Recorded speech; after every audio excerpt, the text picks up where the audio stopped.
What if time itself has been rewritten? In the dust of Mesopotamia, fragments of clay whisper numbers too vast to comprehend. Reigns lasting not decades, but millennia. Kings who ruled for 24 cycles of the stars before the flood erased their names. Scholars call it myth. Yet beneath those denials lies a deeper silence, one that stretches across tablets, temples, and tides. Something was remembered once, and then deliberately forgotten. Close your eyes. Imagine the light of a fading oil lamp, the shadow of a hand tracing wedge-shaped signs across wet clay. Somewhere in that rhythm, the truth lingers, waiting for those who still listen to the echoes between the lines. Take a moment to like this video and subscribe, only if you truly enjoy stories that drift between dream and history. And if you're still awake, tell me in the comments where you're listening from and what time it is. In the beginning, there was only the question of time, not time as we count it now, in seconds, years, or reigns, but time as a living current, vast and cyclical, folding endlessly into itself. The ancients of Sumer did not see history as we do. For them, time was divine breath, something that could stretch and contract, like the pulse of the gods themselves. To write history, then, was to capture the rhythm of eternity. Yet somewhere along the way, this rhythm fractured. When archaeologists unearthed the Sumerian King List at Nippur and later at Lhasa, they found a document that did not fit within the logic of modern chronology. Names appeared one after another: Alulim, Alalngar, Enmenlu Ana.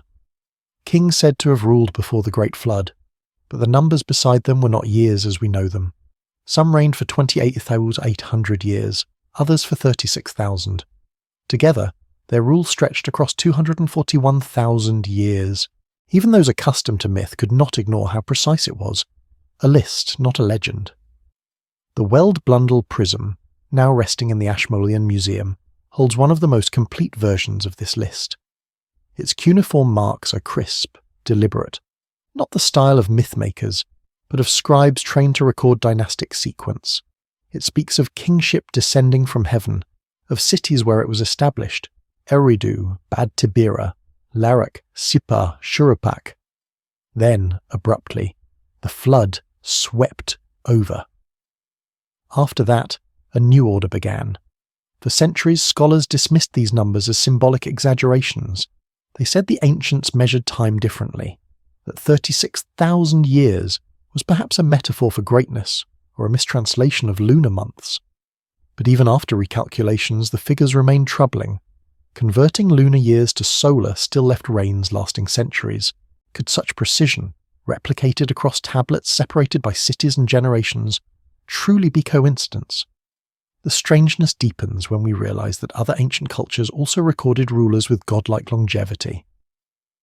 In Egypt's Turin papyrus, the gods and demigods ruled for over 13,000 years before human kings began. In China's bamboo annals, the legendary 3 August Ones and 5 emperors lived for tens of thousands of years. In the Mahabharata and the Puranas of India, the yugas extend back hundreds of thousands of years. Different lands, different scripts, yet one recurring pattern. The farther back we reach, the longer the reigns become. It is as if human memory, looking toward its own dawn, dissolves into eternity, and eternity in turn leaves behind numbers that make no sense unless one accepts that time was once measured differently, or perhaps experienced differently. What if the King List was not an attempt to record years in the way we think of them, but to preserve frequencies, cosmic intervals between celestial alignments, encoded as durations? Some researchers have noticed that the total of 240th and reign 200 years approximates multiple precessional cycles of Earth's axis, the slow wobble that completes every 25,120 years. 10 of those cycles equal 259,200 years, nearly identical to the Sumerian total when accounting for scribal rounding. Could the ancient scribes have been tracking time not by human calendars, but by the pulse of the heavens? The deeper question, however, is why such knowledge vanished. When kingship descended from heaven, what did that mean? Was it a metaphor for divine authority, or a record of something more literal, as some fringe researchers claim, of beings who ruled before the flood, beings not entirely human? Zechariah Sitchin, in his controversial interpretations of Sumerian texts, suggested that these pre-flood rulers were the Anunnaki, visitors who engineered early civilizations and extended lifespans beyond comprehension. Mainstream academia rejected his conclusions, calling them pseudoscience. Yet even among more conservative scholars, there remains a quiet unease about the data. The King List does not behave like myth. It behaves like memory. Why would scribes invent reigns lasting hundreds of centuries? To what end? They lived under kings who ruled for decades at most. To multiply that by 1,000-fold is not simply myth-making. It is an assertion of a lost scale of existence.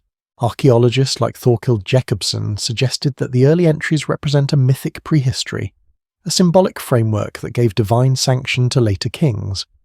But Jacobsen himself admitted the precision of the list was too deliberate to be wholly poetic. It is structured like a ledger, with columns, totals, and transitions. The scribes recorded it with the same care used for taxation and grain tallies, not the handwriting of myth, but of administration. Somewhere between the wet clay of Sumer and the dry pages of modern textbooks, something was filtered out. A worldview, a cosmology, perhaps even a truth about humanity's forgotten past. When the flood swept over, as the text repeats, was it merely an environmental event? Or was it also a veil drawn across time itself, erasing the memory of what came before and replacing it with a shorter, safer story? In Eridu, the first city, where kingship is said to have descended, excavations reveal layers of temples built one atop another, reaching deeper than any other Sumerian site. The oldest foundation lies more than 7,000 years back, yet beneath even that, sonar readings hint at earlier disturbances, buried structures in the clay. The city that began history may also conceal its prelude.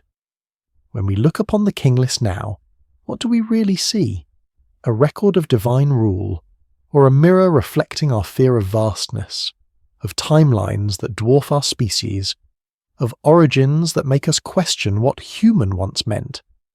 Each line pressed into the prism is both data and riddle. The more we study it, the more it resists categorization. Perhaps that is why so many tablets were left untranslated, gathering dust in museum basements, their cuneiform unread since the day it dried in the sun. Perhaps the hardest truths are not hidden by design, but by discomfort, the kind of knowledge we quietly decide not to pursue. If kings once ruled for 241,000 years, it is not just the past that has been forgotten. It is the scale of our imagination. And somewhere, buried in the silt of the Tigris and the Euphrates, that scale still waits, patient, silent, unmeasured. The first time modern eyes saw the well-blundell prism, it looked almost ordinary. A four-sided clay pillar cracked at the edges, dulled by centuries of dust.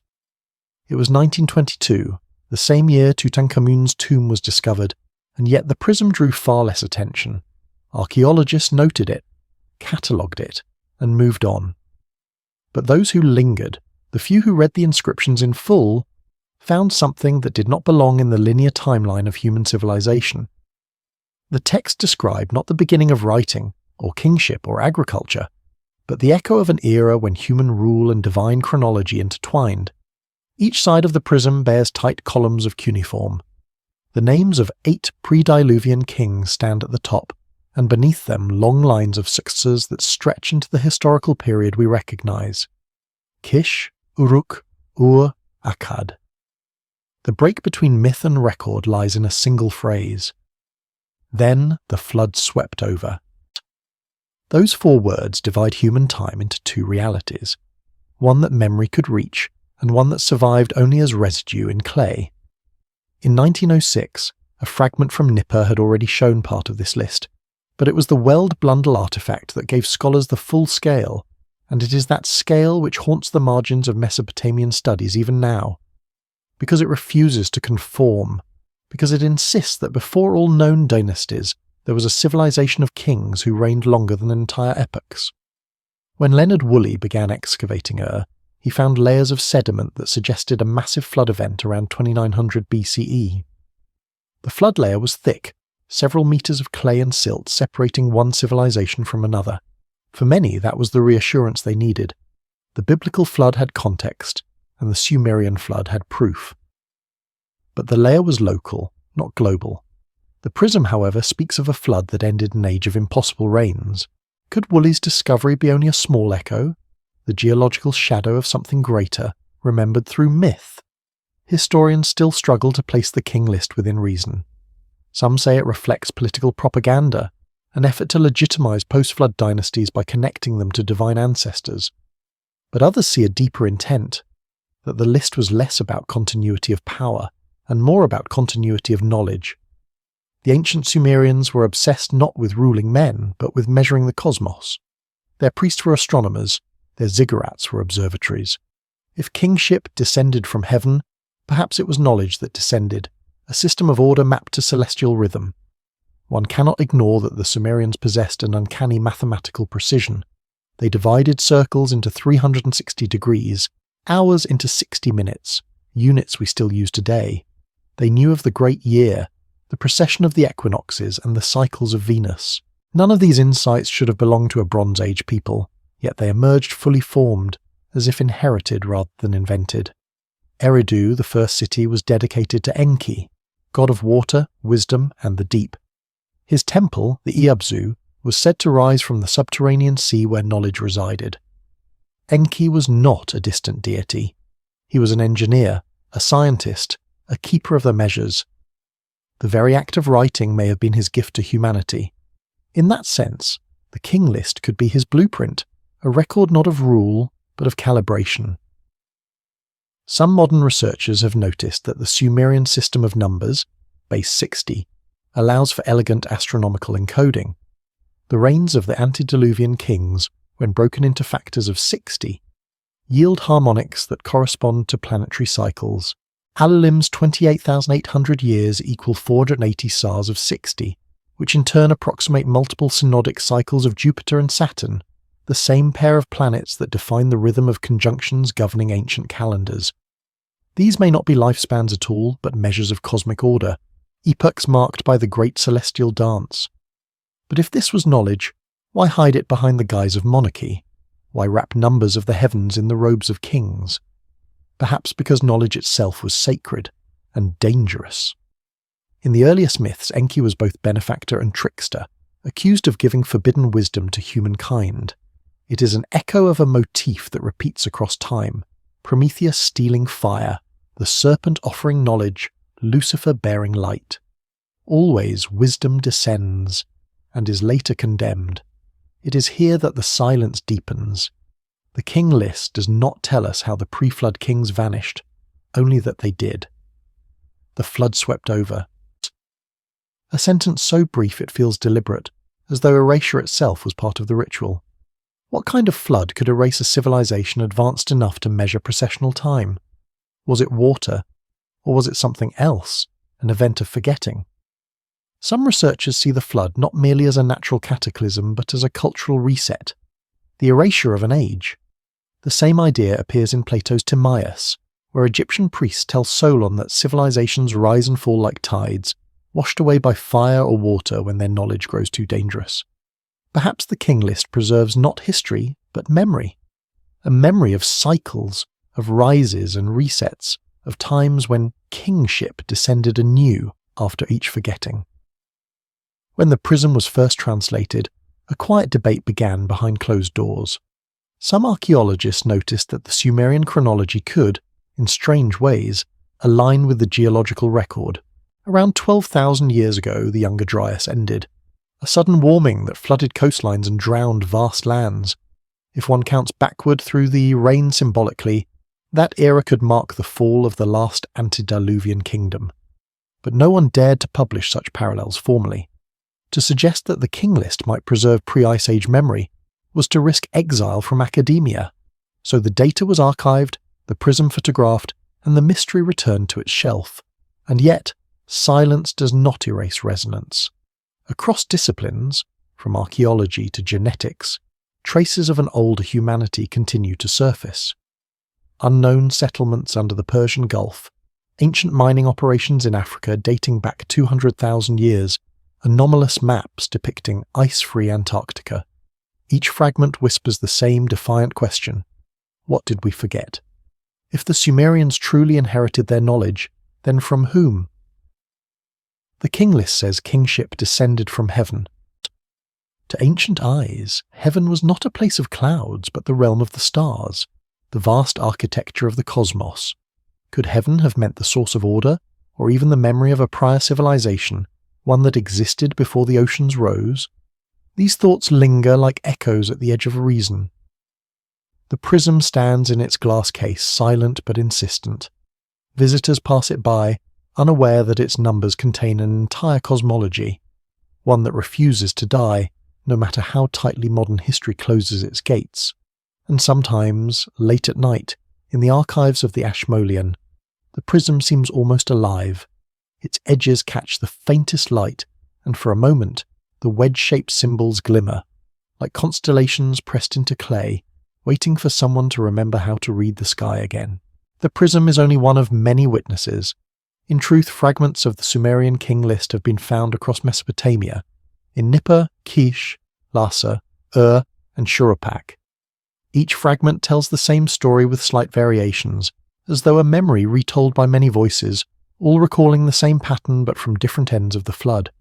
The consistency itself is haunting. Identical numbers, identical sequence, even identical phrasing. Myths evolve, but records repeat. The King List does not change because it was never meant to entertain, it was meant to preserve. In a dimly lit museum in Istanbul, one such fragment rests beneath a pane of glass. Its lines are faint, the edges chipped, yet when traced carefully the same names appear: Alulim of Eridu, Alalanga of Eridu, Enmenluana of Badtibira, Enmengalana, Dumuzi the Shepherd, Ensipad Zidana, Enmendurana of Sippar, and Ubaratutu of Shuruppak. These were the kings who ruled before the flood swept over. The list's cadence, even in translation, has the rhythm of liturgy, a recitation meant to anchor remembrance. The last of these, Ubaratutu, is said to be the father of Ziusudra, the Sumerian counterpart of Noah. The Eridu Genesis tablet describes how the gods warned Ziusudra of an impending flood and instructed him to build a great vessel. After the waters subsided, he was granted eternal life and dwelled in Dilmun, the pure land to the east. Thus, the King List bridges the space between myth and text. It names the father of the man who survives the flood, then continues calmly into the post-Diluvian dynasties as if the world itself had simply been washed and rewritten. But the question persists. Why would the Sumerians preserve such extreme chronology if it were only poetic? Why list not 10 kings, but the exact lengths of their reigns in sars and nirs, units of 3,600 and 600 years, unless the numbers themselves carried meaning? In the Sumerian mind, numbers were divine. Each had resonance, alignment, purpose. 60 was the number of Anu, ruler of the heavens. 12 represented cosmic completion. Multiplying these numbers yielded the scaffolding of existence.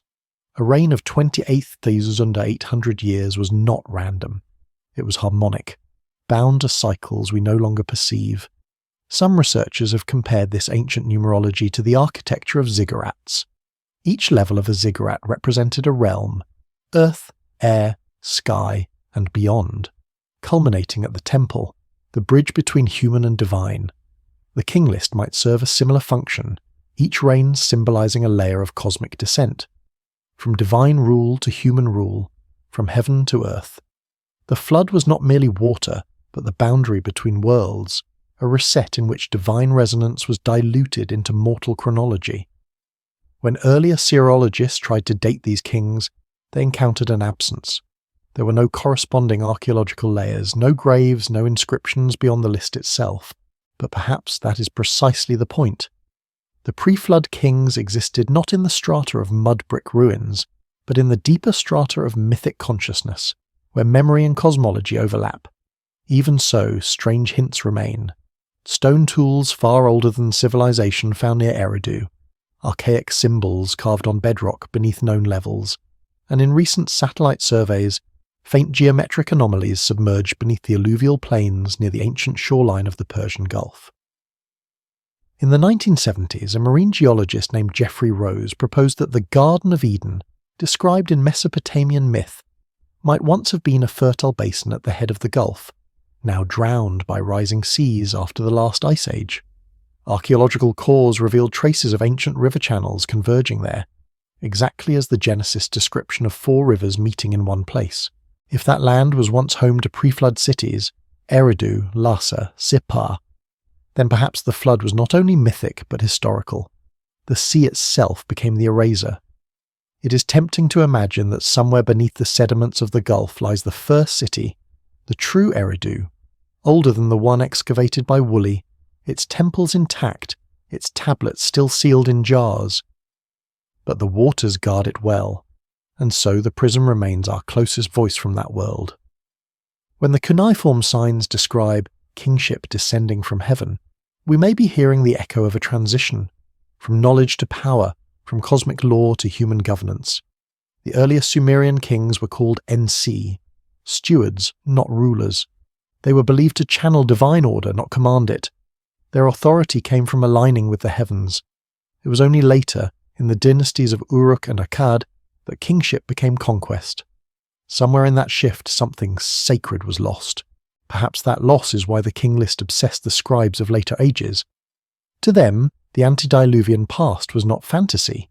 It was perfection, a time when humanity lived in rhythm with the divine. Every city after the flood sought to rebuild that harmony. Eridu with its temple to Enki, Uruk with its ziggurat to Anu, with its shrine to Nana the moon. But each reconstruction grew more distant from the source. Civilization, in its longing for the divine, kept building higher towers, and in doing so forgot the language of the stars.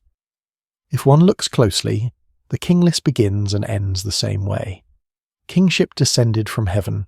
Kingship was taken up to heaven. It is a cycle, descent and withdrawal, manifestation and concealment. To the Sumerians, heaven was not a place of clouds, but a frequency of being. When humanity fell out of alignment, heaven retreated. The flood was the sound of that retreat, a silencing of the world's original chord. Modern historians might dismiss such language as metaphor, yet metaphors often preserve truths science is not yet able to measure. Consider that today, physicists describe the universe itself as vibration, fields, frequencies, resonances. In that sense, the Sumerian worldview was not primitive mysticism, but a poetic version of quantum order. To them, the cosmos was a song, and the King List was its earliest score. Still, one detail remains uncomfortably literal. 200 years of rule. It is a number too exact to dissolve into poetry, too repetitive across sources to be coincidence. If symbolic, it is the most mathematically disciplined symbolism ever conceived. If literal, then human history is far older than we dare admit.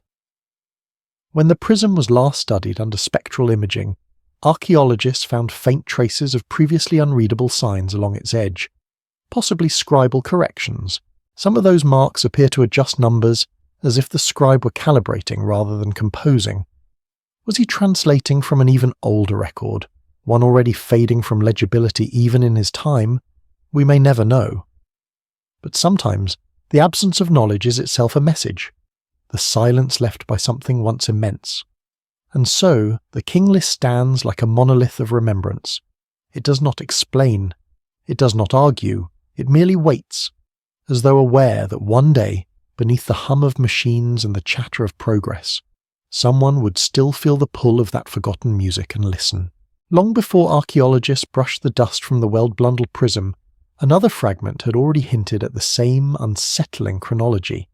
In 1867, explorers working among the ruins of Lhasa uncovered a small broken tablet inscribed with an older version of the list, less refined, yet unmistakably connected.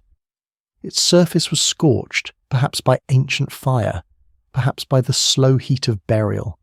Still, even in partial form, it carried the same pulse, names, numbers, the flood.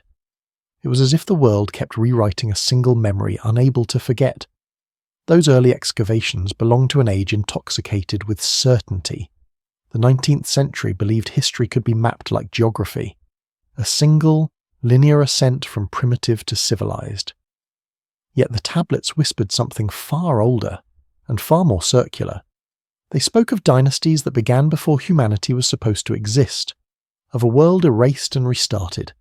To scholars of empire and progress, such ideas were an affront, and so the King List became an archaeological curiosity, translated, catalogued, and quietly neutralized. But fragments are restless things, they invite comparison. When translated side by side, the pre-flood reigns of the Sumerian kings match, almost eerily, the divine genealogies found in the Book of Genesis. Adam lives 930 years, Seth 912, Methuselah 969. The pattern persists until the flood, after which lifespans diminish sharply. The correspondence is too close to ignore. Two civilizations separated by distance and language, both remembering an era when life stretched beyond comprehension. Mainstream historians explain this as diffusion, one myth borrowed from another, yet even diffusion requires an origin. Somewhere, before the branches of story diverged, there must have been a root. Was that root historical, or was it born of something deeper? An ancient intuition that time itself once flowed differently. Modern science quietly entertains a parallel idea. Geneticists studying the human genome have found that in the deep past, our species may have experienced radically slower cellular aging, a condition sometimes linked to environmental radiation, atmospheric oxygen, or even geomagnetic stability. It is not immortality, but duration, an extended rhythm of biology. If the Earth's magnetic field shifted violently at the end of the Pleistocene, shortening lifespan could have been not moral punishment, but physical consequence. The ancient writers, unable to measure geomagnetic decay, translated the event as divine retribution. The King List could then be seen as a biological record wrapped in theology, a memory of beings who lived under a different sky, before the resonance of the planet changed.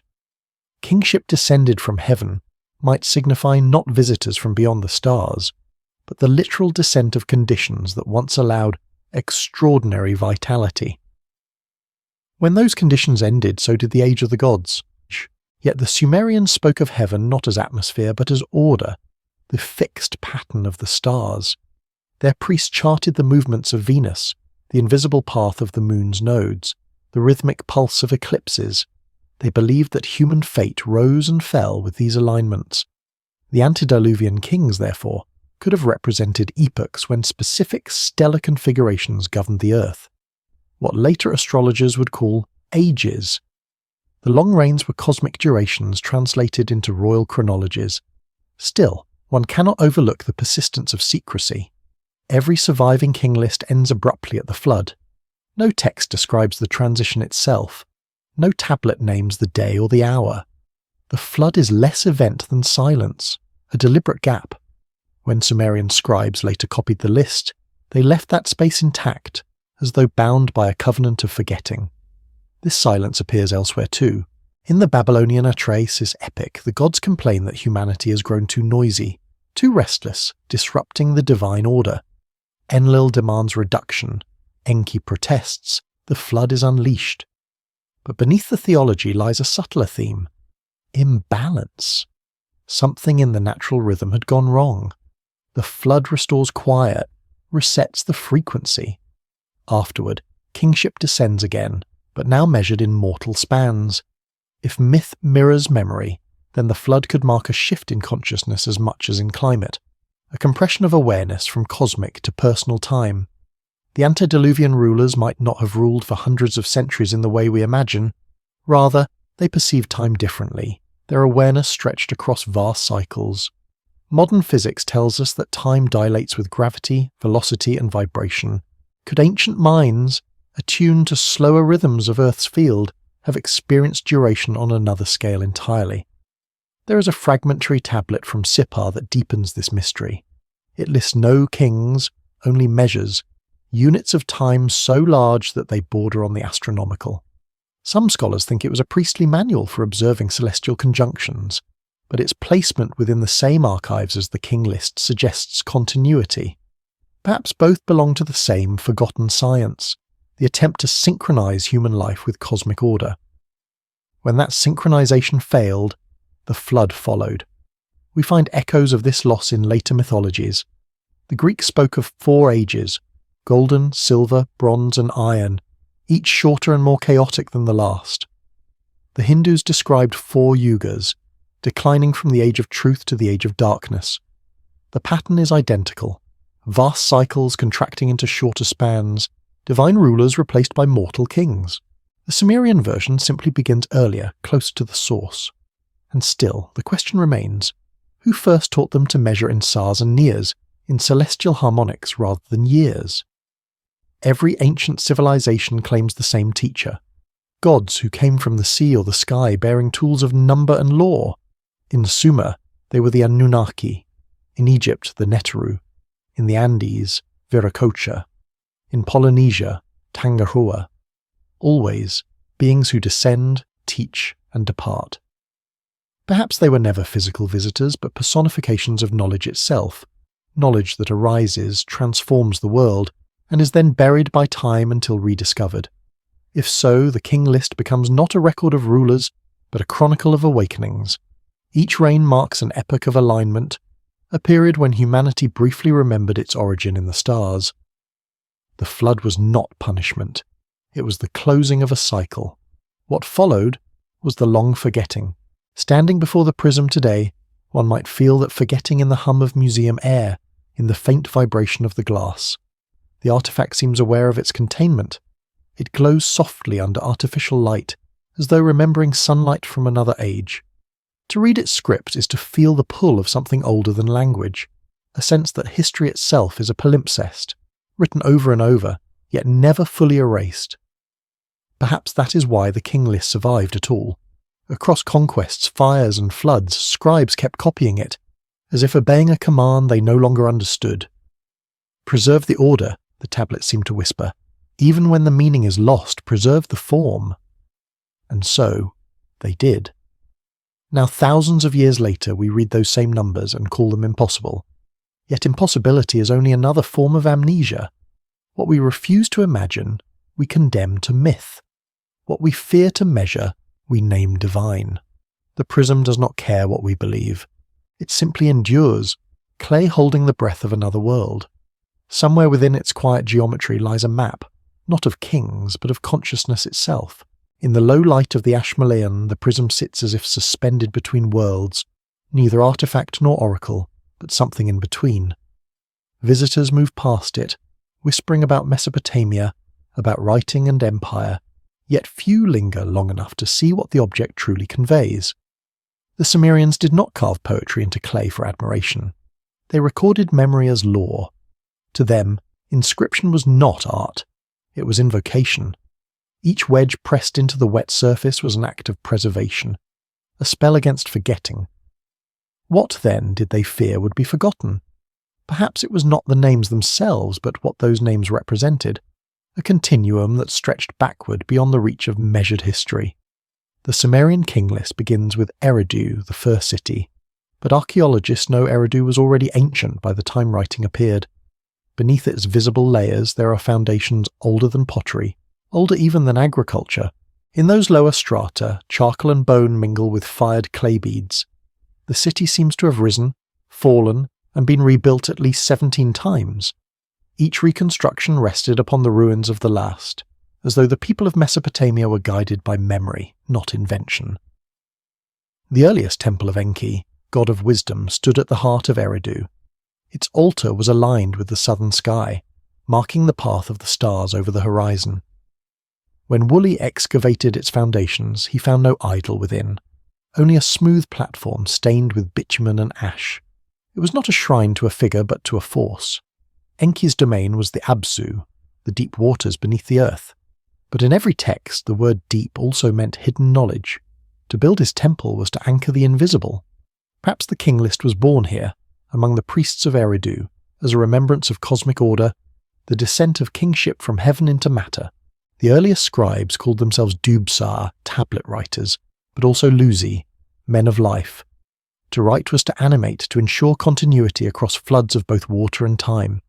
It is said that after the Great Flood, the survivors of Shuruppak gathered fragments of broken tablets washed ashore, preserving whatever knowledge remained.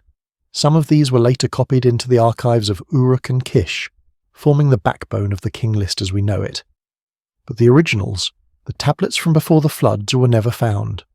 The Sumerians themselves called them mi, sacred decrees inscribed by the gods. Each mi defined a law of existence: kingship, wisdom, song, judgment, craft.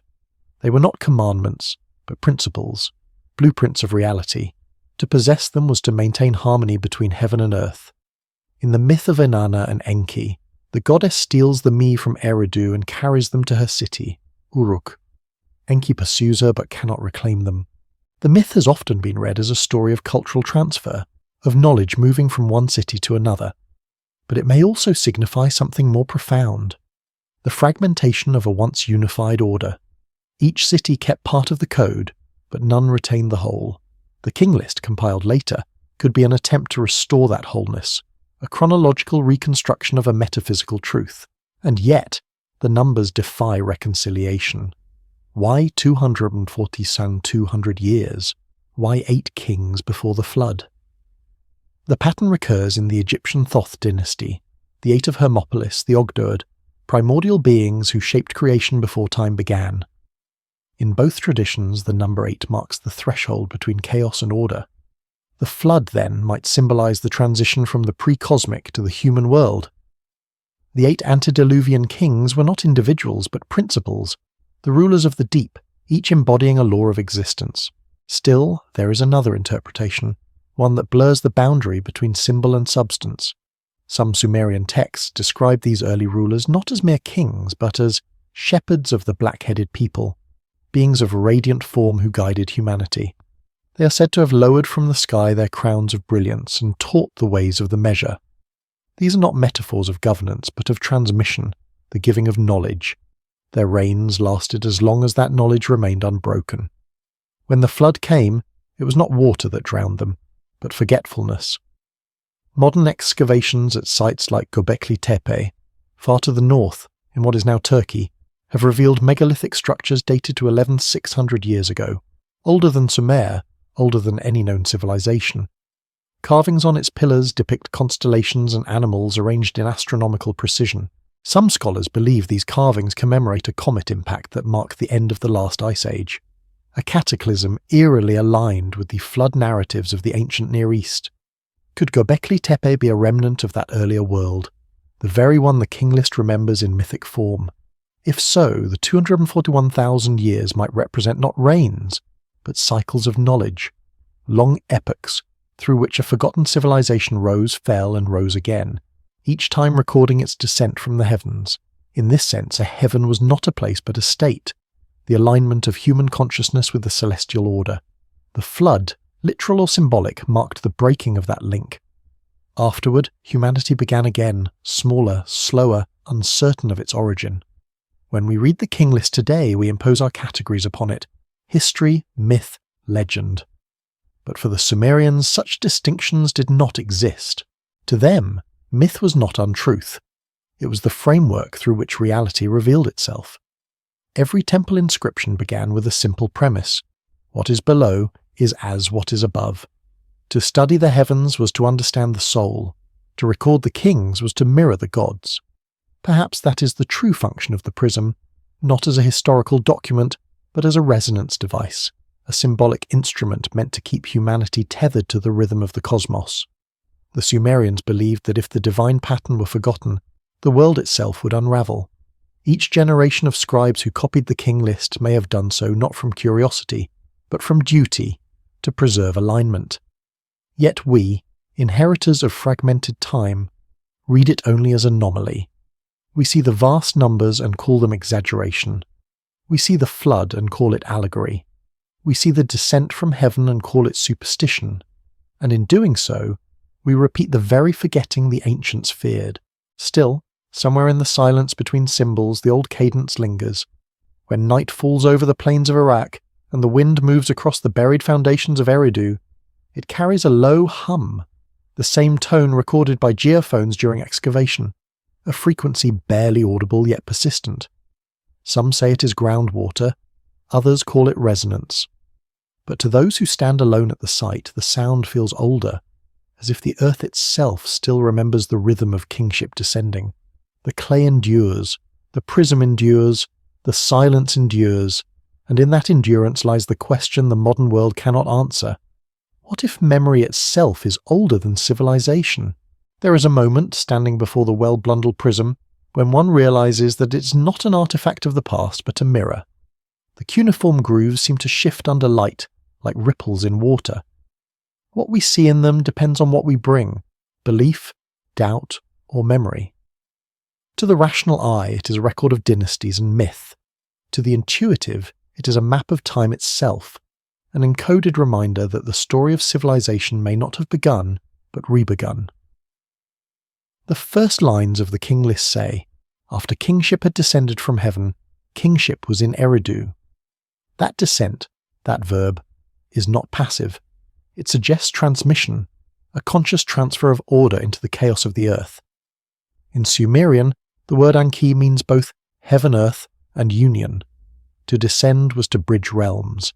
Thus, the beginning of kingship marks not an event but a fusion, the moment when heaven and earth resonated as one. Archaeologists often dismiss such phrasing as poetic convention, but within Sumerian metaphysics, words were instruments of power. To name was to bind. To record the descent of kingship was to invoke the memory of cosmic alignment. In that sense, the prism is not a relic. It is an act of remembrance, an attempt to restore what was once whole. When one studies the sequence of the antediluvian kings, a pattern emerges. Each reign decreases slightly in duration, like a receding wave. From Alulim's 28,800 years down to Baratutu's 18,600. This progression might encode decline, not of time, but of resonance, a gradual detuning of civilization from its original frequency.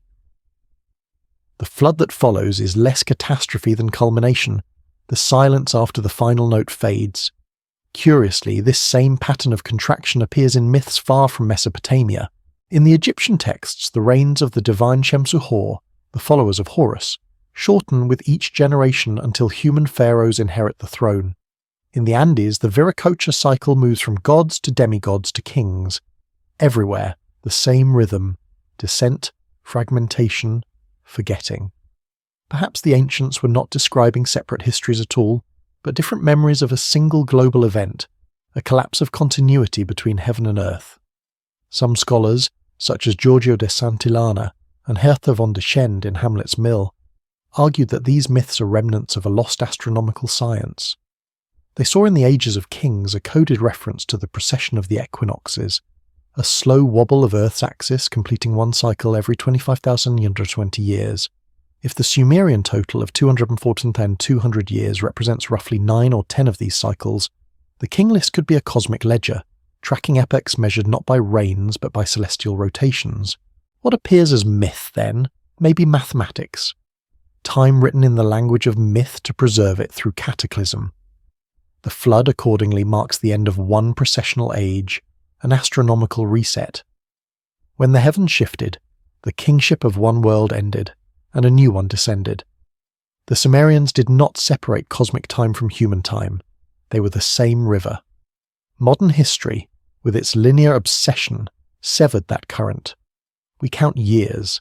They counted harmonics. Still, not all were comfortable with the implications. During the 20th century, a handful of Assyriologists attempted to rationalize the numbers, converting the long reigns into lunar months, then into solar years. Even after every adjustment, the totals remained impossibly vast. In academic silence, a few researchers began to wonder whether the Sumerians were preserving data they did not fully understand, perhaps copied from tablets older than their own civilization. The French archaeologist Henri Francfort once remarked that the earliest Sumerian inscriptions possess no memory of beginning. He meant that the culture appears fully formed: writing, mathematics, religion, architecture, all emerging without identifiable development.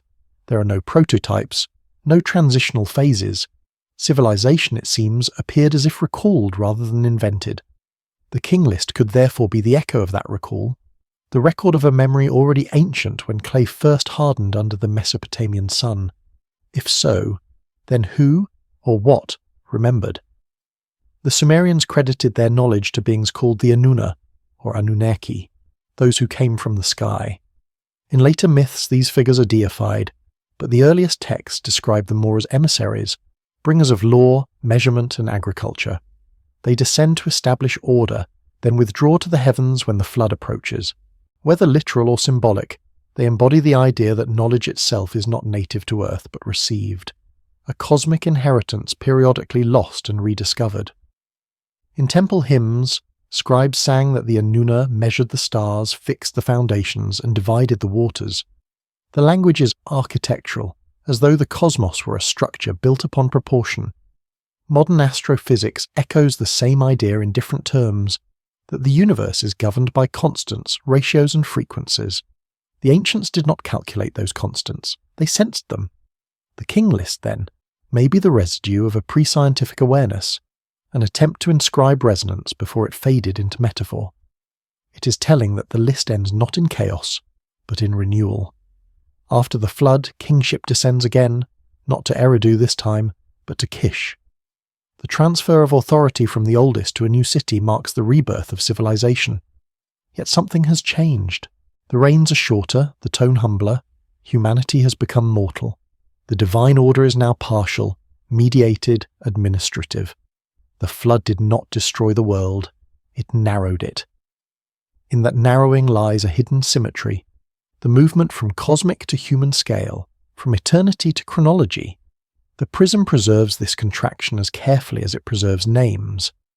Every figure, every column, is a record of the diminishing of divine resonance into the arithmetic of kings. To read it is to feel the slow descent of infinity into measure, a fall that gave birth to history itself. Yet sometimes, late in the archives, curators notice something strange. The prism seems to respond to subtle vibrations, footsteps, whispers, even the hum of fluorescent lights. Its surface shivers faintly, as if remembering what it once represented. Sound made solid, frequency turned to form.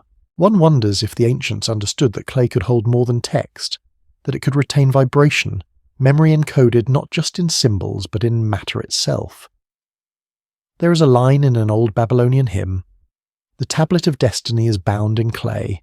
Whoever holds it rules the measure of heaven and earth." The King List may be that tablet's shadow, a human copy of a divine archetype. The destiny it guards is not prophecy, but proportion, the understanding that harmony sustains the world and that when harmony is lost, floods follow.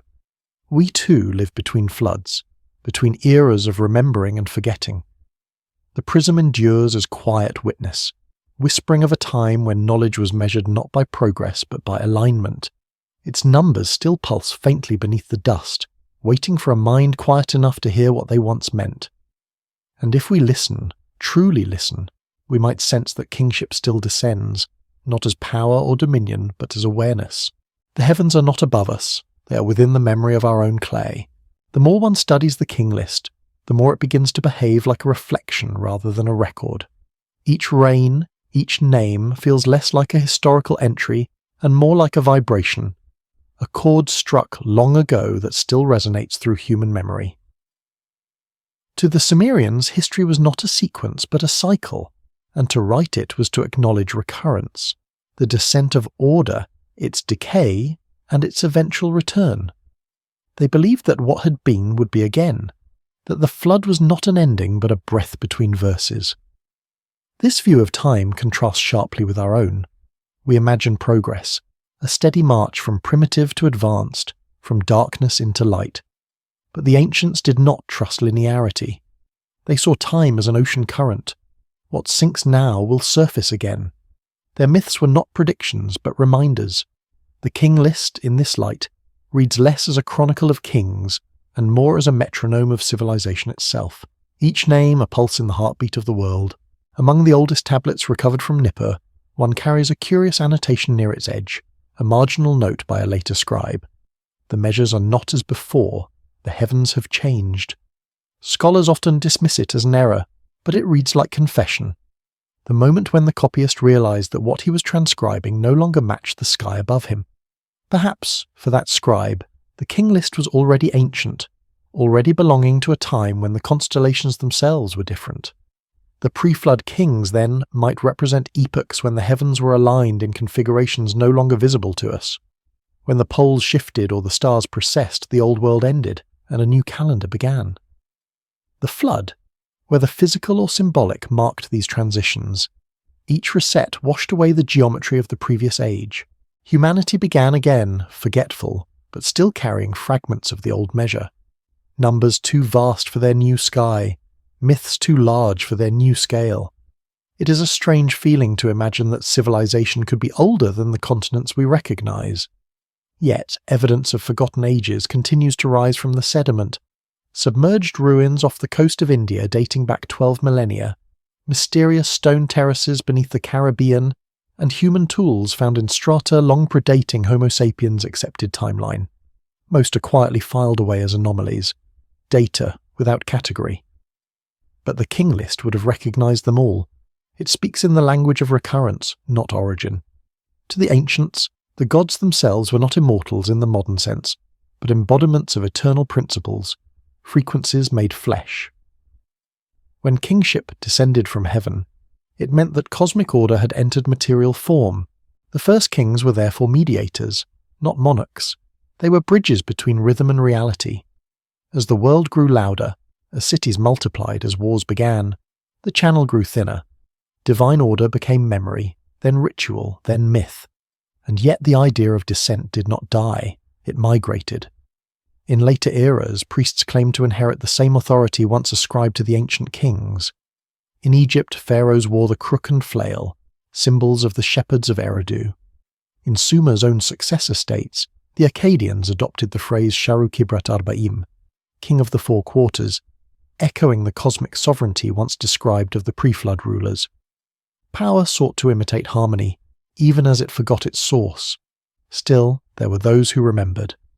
Within the temples, quiet schools of scribes continued to copy and recopy the old lists, even as their meanings faded. To the uninitiated, these were bureaucratic relics.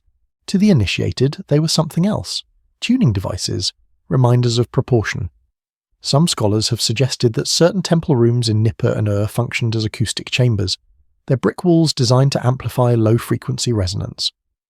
Within those spaces, chants were not merely prayers but calibrations, sound aligning the human body to the architecture of heaven.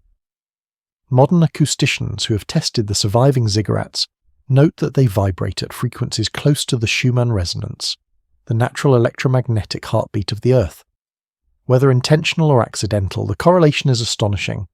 If the Sumerians built their temples to harmonize with planetary frequency, then kingship descending from heaven may refer to that act of synchronization, a civilization literally tuned to the planet's song. Perhaps the King List was the textual counterpart to that tuning. Its impossible reigns were not meant to be believed, but to be heard. The long oscillations of epochs expressed in numbers, each entry an echo of the deep rhythm that sustains all life. We live now in a world that has forgotten how to listen. Our history has flattened into noise, countless voices competing for truth, none able to hear the silence beneath.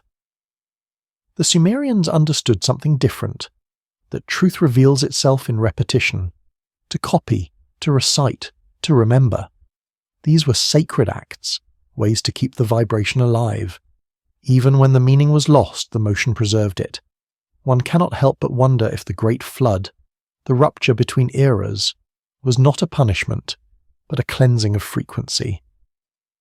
Perhaps humanity's discordance reached a point where the planet itself intervened, resetting the resonance through catastrophe.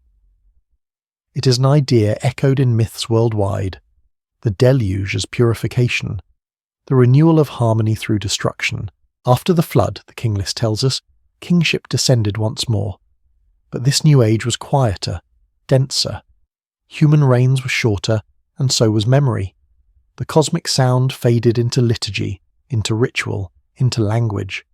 And yet, within those languages, in the syllables of Sumerian, Akkadian, Hebrew, Sanskrit, one still finds recurring patterns of vibration, the same roots for sky, breath, spirit.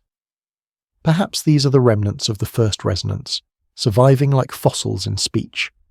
It is said that when the scribes of Babylon closed their archives for the last time, they sealed certain tablets in clay jars and buried them beneath temple floors. They believed that one day, when the world forgot too much, the earth itself would unseal the jars and return the knowledge. The discovery of the prism might be one such unsealing, an artifact surfacing precisely when the human ear grows ready to hear again. If so, then perhaps the King List is not warning but invitation. Its vast numbers and divine phrases are not exaggerations but coordinates. They mark the distance between where we stand and what we have lost. To read it is to remember that history is not measured by years, but by the depth of awareness that each era achieves. There is an old Sumerian proverb, "The days of kings are many, the days of wisdom are one." Maybe that single day, that unity of time and truth, is what the prism preserves. Not chronology, but the echo of harmony. The same harmony that once held the stars in balance, the rivers in rhythm, and the heart in silence. And somewhere, beneath the dust of Eridu or the silt of the Gulf, the first stones of that lost alignment still rest. Patient, unbroken, waiting for the world to remember the sound it once knew how to make. The Sumerians said that to remember was to give life again. Every ritual, every recitation of a name was a way of restoring continuity between the visible and the invisible. That belief runs through every line of the King List, a conviction that writing itself could defeat decay. In their temples, scribes did not simply record events. They maintained the pulse of the cosmos by repeating its story. The prism, then, is not a record of what once happened. It is what keeps happening. Imagine a scribe in Kish, 5,000 years ago. Night has fallen.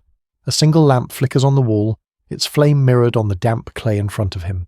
He leans forward, stylus in hand, copying from a fragment already old in his time. The air hums with the low chants of the temple. Each wedge he presses into the surface feels deliberate, reverent, as though he's tracing the heartbeat of something far greater than himself. He does not understand the full meaning of the numbers he copies, but he knows they matter. He has been told that if the list is forgotten, the world will lose its measure. Perhaps he pauses once, just once, to listen. Outside the temple walls, the Tigris drifts through the darkness, its current whispering over stones that once belonged to Eridu. Somewhere beyond that, lightning flickers on the horizon, a brief illumination of the same heavens that once sent down kingship.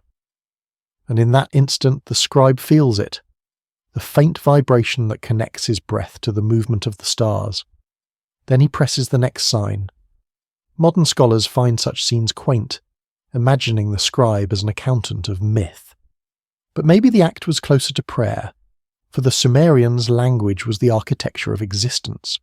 The gods did not create with hands, but with words, and those words were numbers, measures, vibrations. To copy the King List was to participate in that creation, to align oneself with the divine rhythm. There is an old Sumerian hymn that speaks to this. He who measures the stars shall measure himself. He who writes the names of kings shall write the breath of time. The scribe then was not a historian but a mirror, one who reflected eternity through the narrow aperture of clay. When we look at the King List today, we see the compression of myth into mathematics.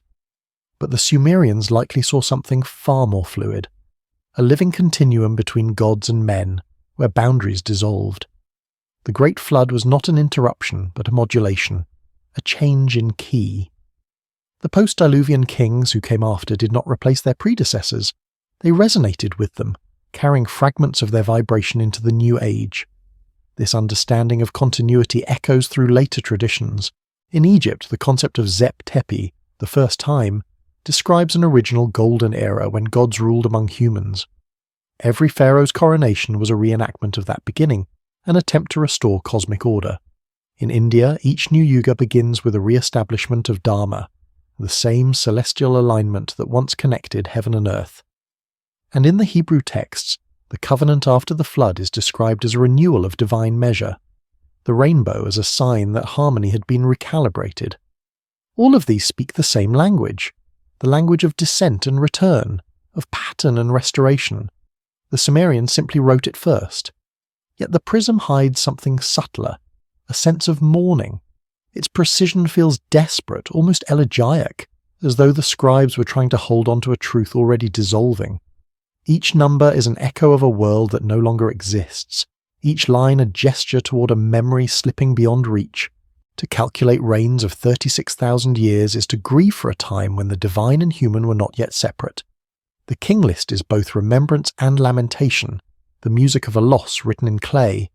Some archaeologists examining the prism under infrared light have noted irregularities between sections, slight variations in handwriting, differences in stylus angle. It may have been copied by several hands, possibly over generations. The idea that multiple scribes continued the same text over centuries gives it a haunting continuity, as if the artifact itself were a living organism, growing slowly through the labour of memory. And perhaps this is what makes it so enduring. The King List does not belong to a single author, but to a lineage of remembrance. Its truth lies not in what it claims, but in its persistence. The act of copying became the message. In the modern world, we build archives and servers, imagining permanence through preservation. Yet our records decay faster than clay. The Sumerians understood endurance differently. They knew that to last, knowledge must not only be stored, but sung, echoed in ritual, in rhythm, in language. The prism survives because it was part of a living cycle, not a static museum of data. Somewhere within its untranslatable texture lies an intuition that time itself is alive, not a line, but a body that breathes. To record history, therefore, is not to trap it, but to breathe with it. When kingship descended from heaven, it may have been a way of saying that humanity once breathed in harmony with the stars. The flood, the rupture, was the moment we exhaled, the moment the rhythm broke. Every civilization since has been trying to inhale again, to remember the lost pattern. Perhaps that is why the King List still compels us. Beneath its arcane numbers and names lies a memory older than language, the longing for resonance.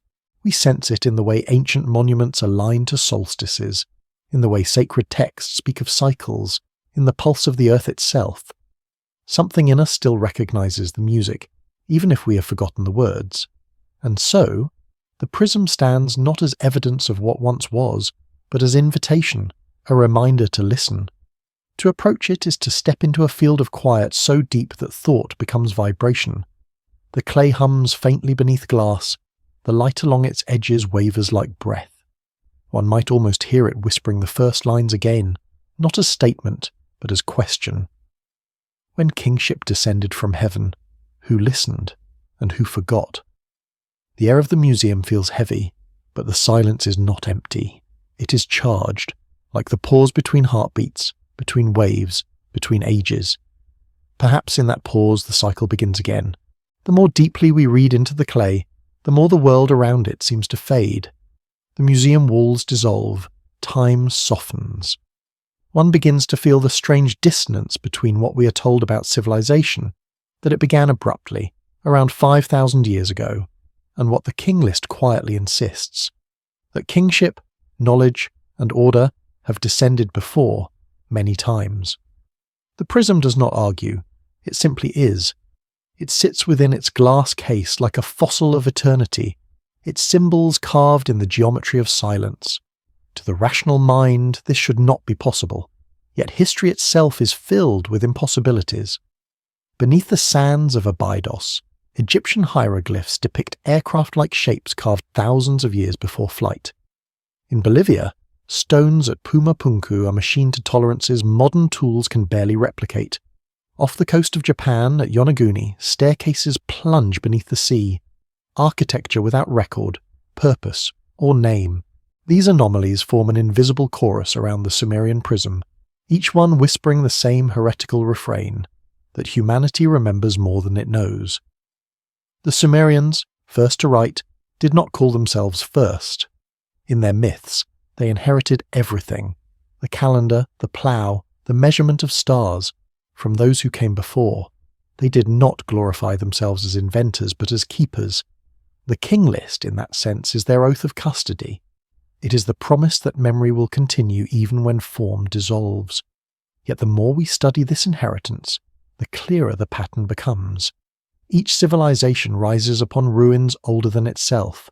Beneath lies Eridu. Beneath Eridu lies something older still.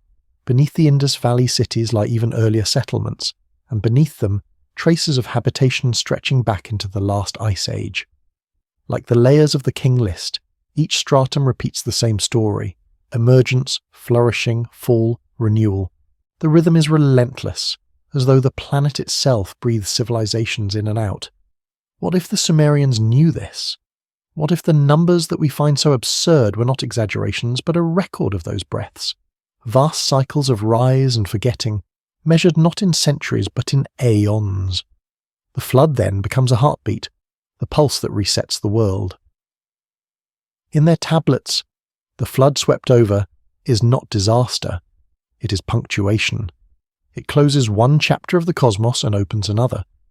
The archaeologist Samuel Noah Kramer once remarked that every Sumerian myth contains a double meaning, one physical, one metaphysical. The flood, he wrote, could represent both a literal deluge and a moral recalibration, the return of balance after dissonance. Modern geologists speak in similar tones when describing the Younger Dryas, that sudden thaw 12,000 years ago which ended the last ice age. In a few decades, sea levels rose by more than 100 meters, entire coastlines vanished, the survivors rebuilt, memory became myth. The Sumerians, living at the delta of two great rivers, inherited the aftershock of that event, a landscape still remembering submersion. Their stories were not fantasies but translations of trauma into rhythm. When they wrote The Flood Swept Over, they were also writing The Past Was Erased.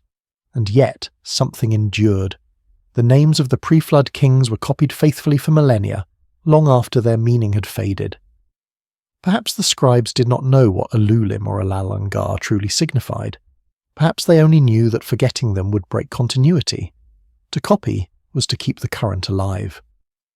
In this sense, the prism is not a history, but a technology, an instrument designed to maintain alignment through remembrance. It operates not through machines or metals, but through consciousness. Whoever reads it participates in the same act of preservation as the first scribe of Eridu. To study the King List is to keep the pattern vibrating. There is something almost biological about this idea, that memory, like DNA, encodes the continuity of existence. The spiral of civilization may be nothing more than the Earth remembering itself, reassembling fragments of its own lost mind. Modern scientists speak of morphic resonance, of patterns persisting across generations without physical transmission. Myths, then, could be the genetic memory of the human spirit, and the king list its earliest genome, the code of recurrence written in clay. We tend to think of forgetting as loss, but to the ancients, forgetting was necessary. The flood must come, the cycle must reset. Without forgetting, there can be no renewal.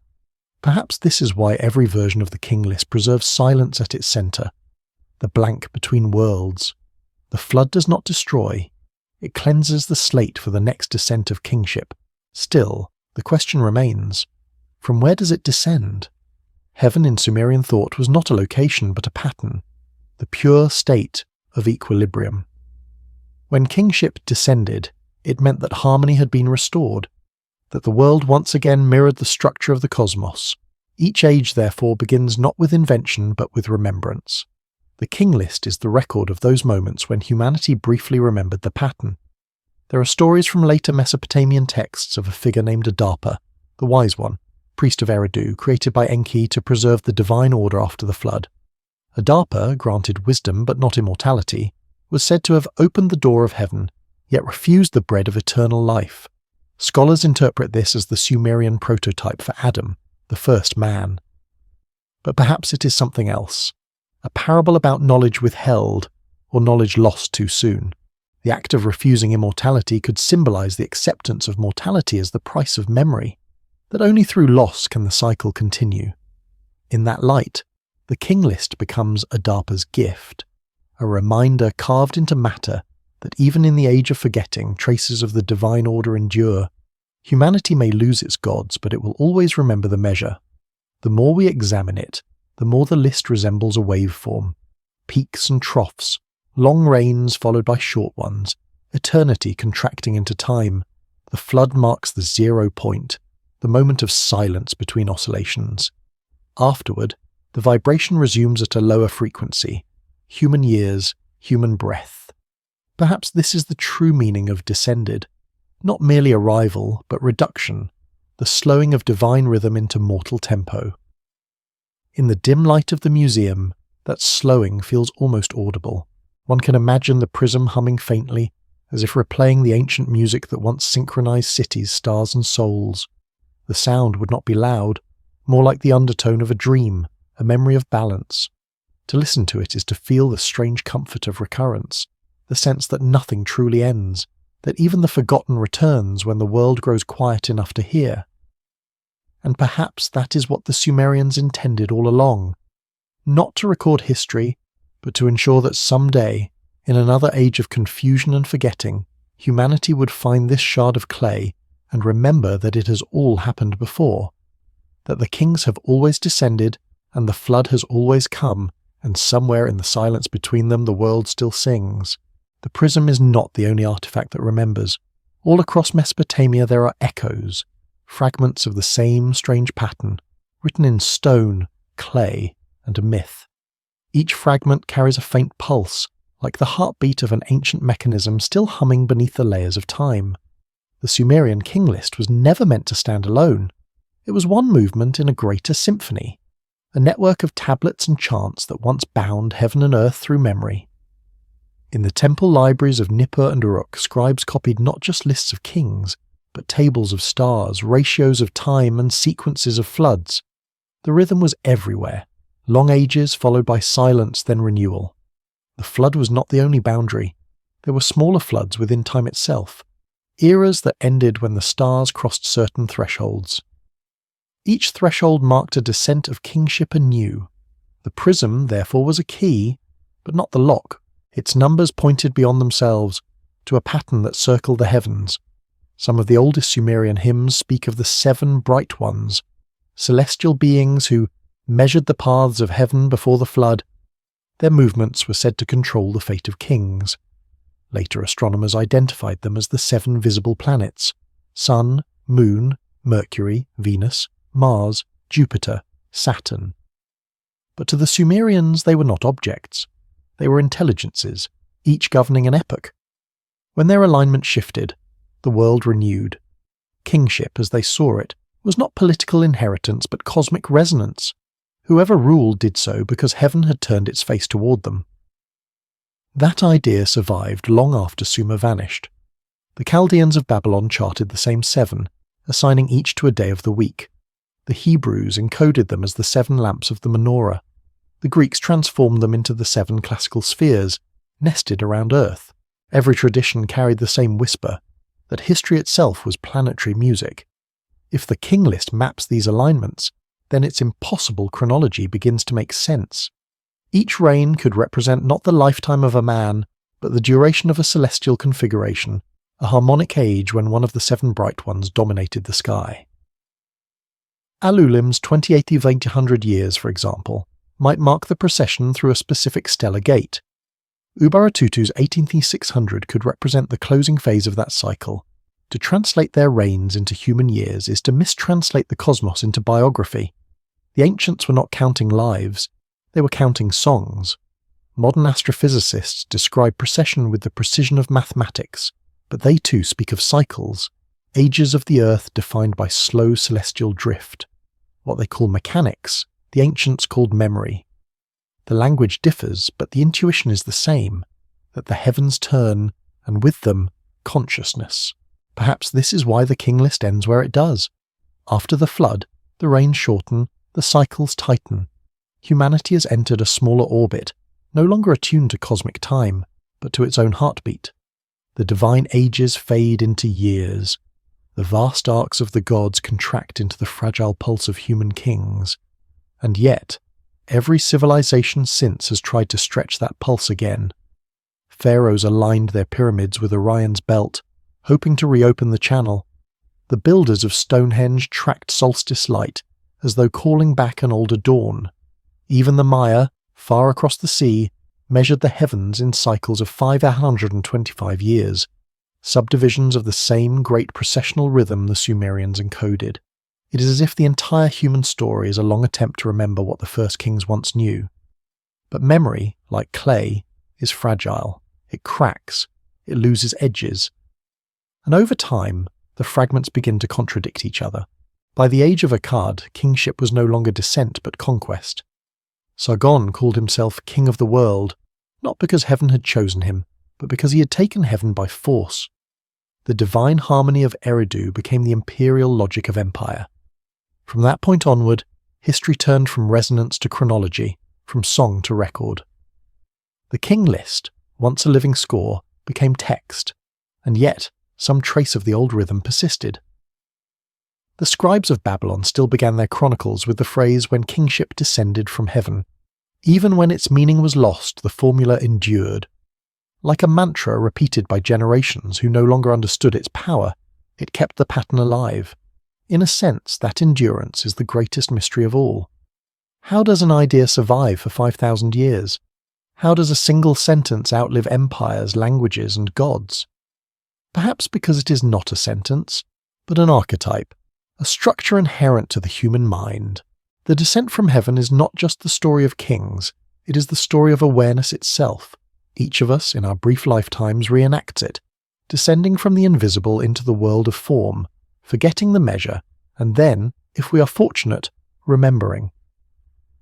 Seen this way, the King List becomes a spiritual document disguised as history. It is less about power than perspective. It teaches that time expands and contracts according to consciousness, and that the flood, whether cosmic, historical, or personal, is the inevitable moment of forgetting that allows remembrance to begin anew. There is a quiet poetry in that. When one stands before the prism, the feeling it evokes is not awe, but tenderness. It is as if the clay itself longs to be read, not to reveal secrets, but to be remembered. The grooves of cuneiform, shallow yet indestructible, are like the lines on a hand, traces of a life still reaching through the ages. The artifact does not speak of domination, but of devotion, a civilization that once believed writing could hold eternity. And maybe it can. The prism has outlasted its language, its people, its gods. It has outlasted the dust that tried to bury it.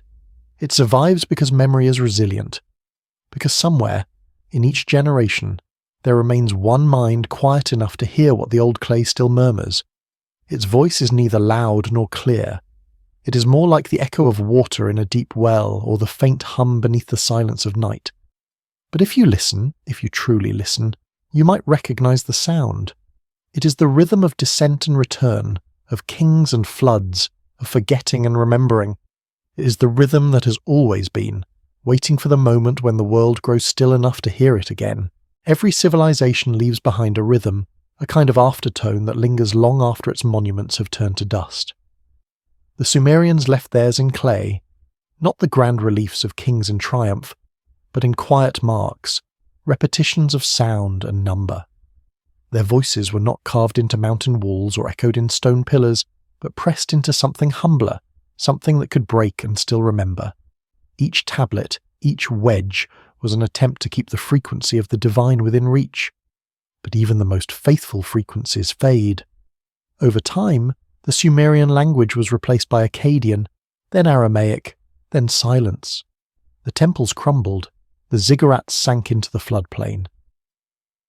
Yet the King List survived, copied again and again, each new version drifting a little further from the source, like a reflection seen through deepening water. When modern eyes rediscovered these texts, the reaction was confusion mixed with unease. How could a civilization so ancient speak with such certainty about time measured in hundreds of thousands of years? How could they, with reed styluses and river clay, claim precision in a chronology that stretches beyond the age of Homo sapiens as we know it? To dismiss it as myth is simple. To accept it is to open a door into something older than history itself. The archaeologists, of course, chose the simpler path. They said the King List was political mythology, a way to legitimize dynasties by anchoring them to divine antiquity. But beneath that convenient explanation lies a whisper that refuses to die, the sense that these numbers were not chosen, but remembered.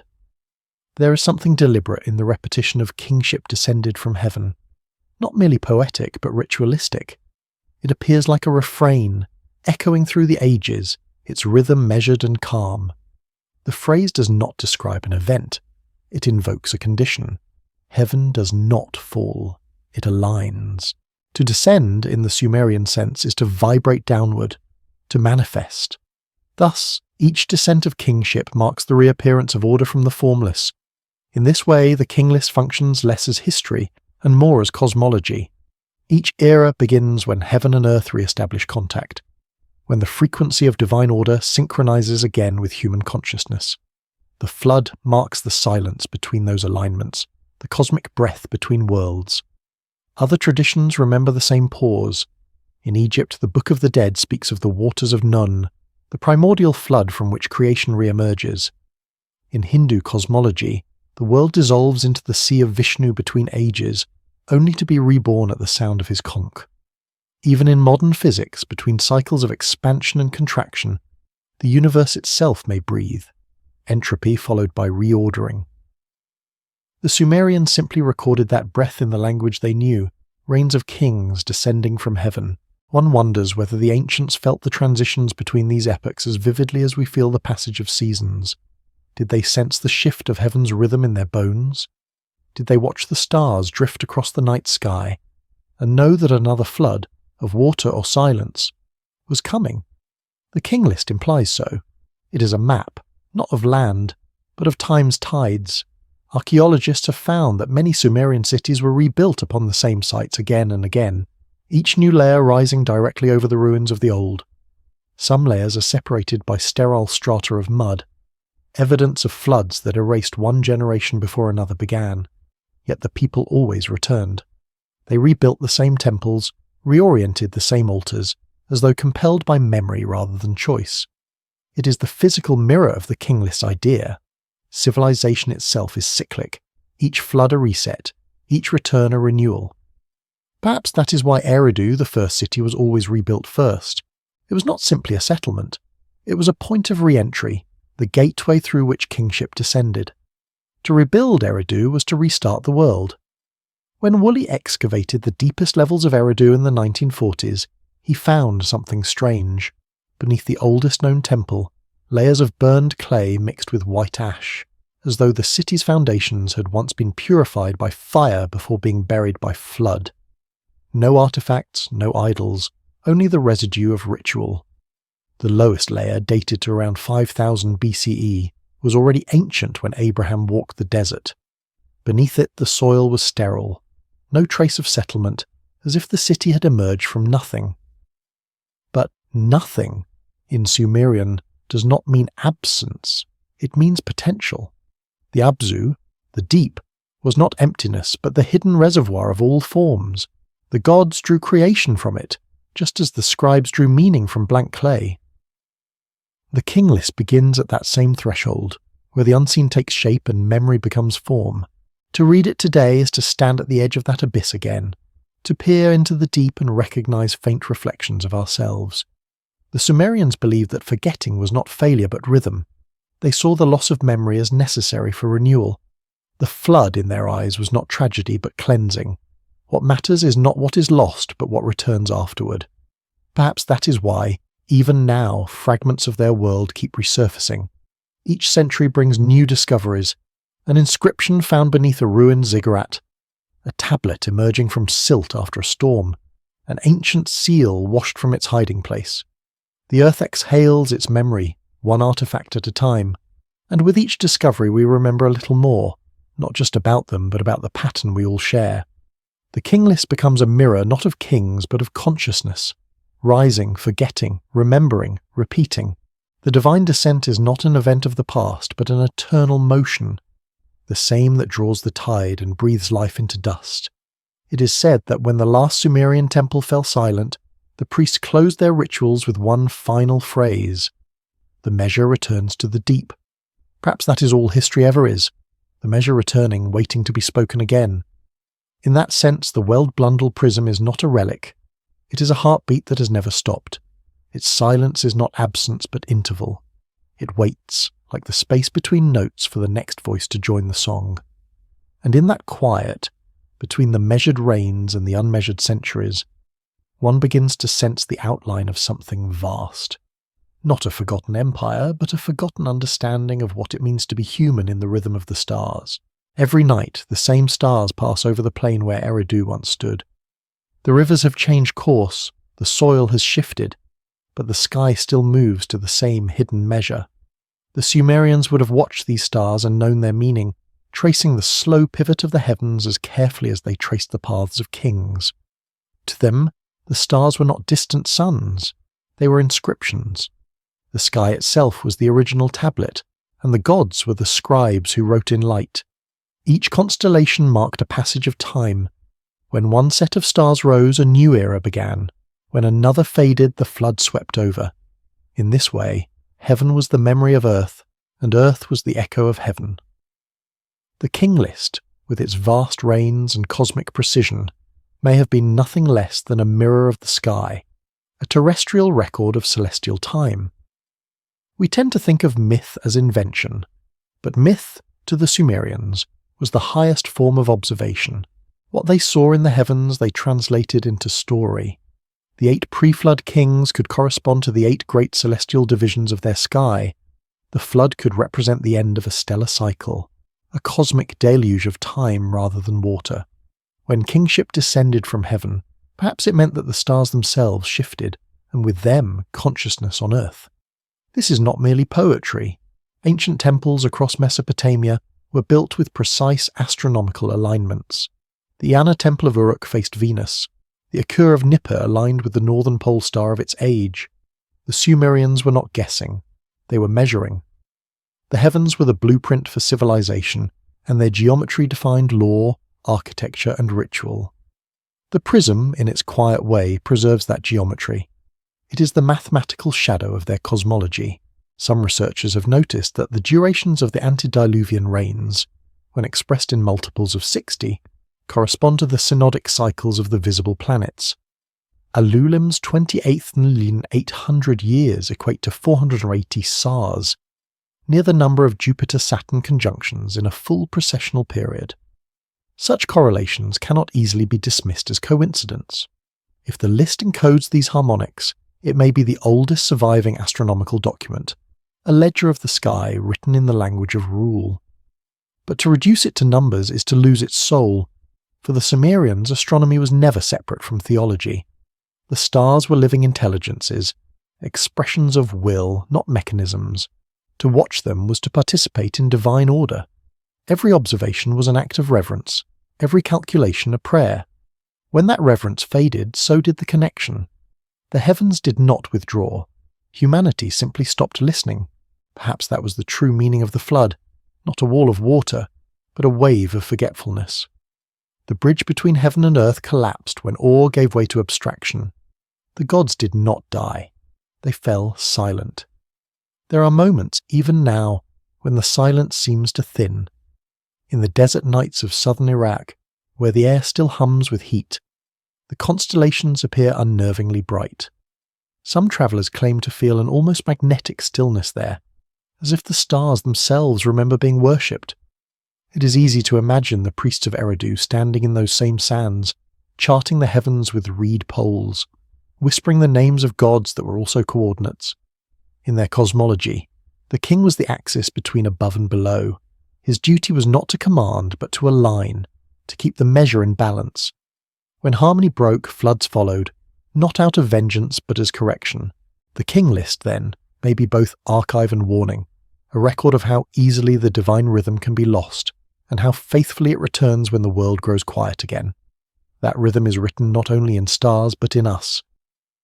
The Sumerians believed that human breath mirrored the breath of the cosmos, that the same air which animated the body once moved through the lungs of gods.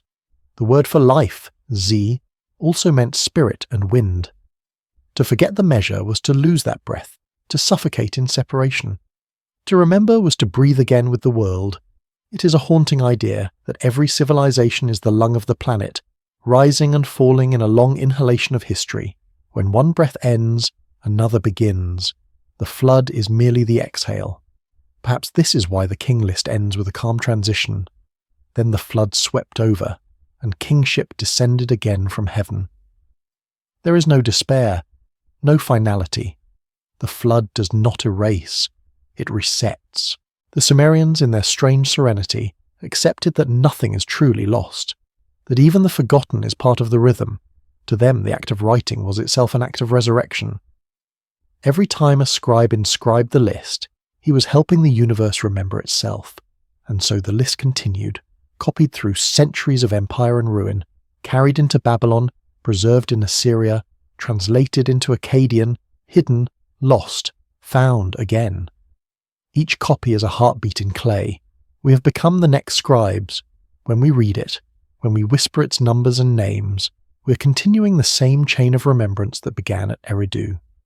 We are the inheritors of their ritual, though we no longer recognize it as such.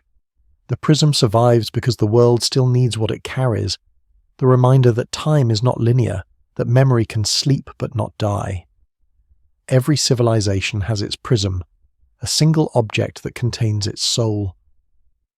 For the Sumerians it was clay, for us it may be silicon, yet the question remains the same: can we preserve the measure, or will it drown again beneath another flood?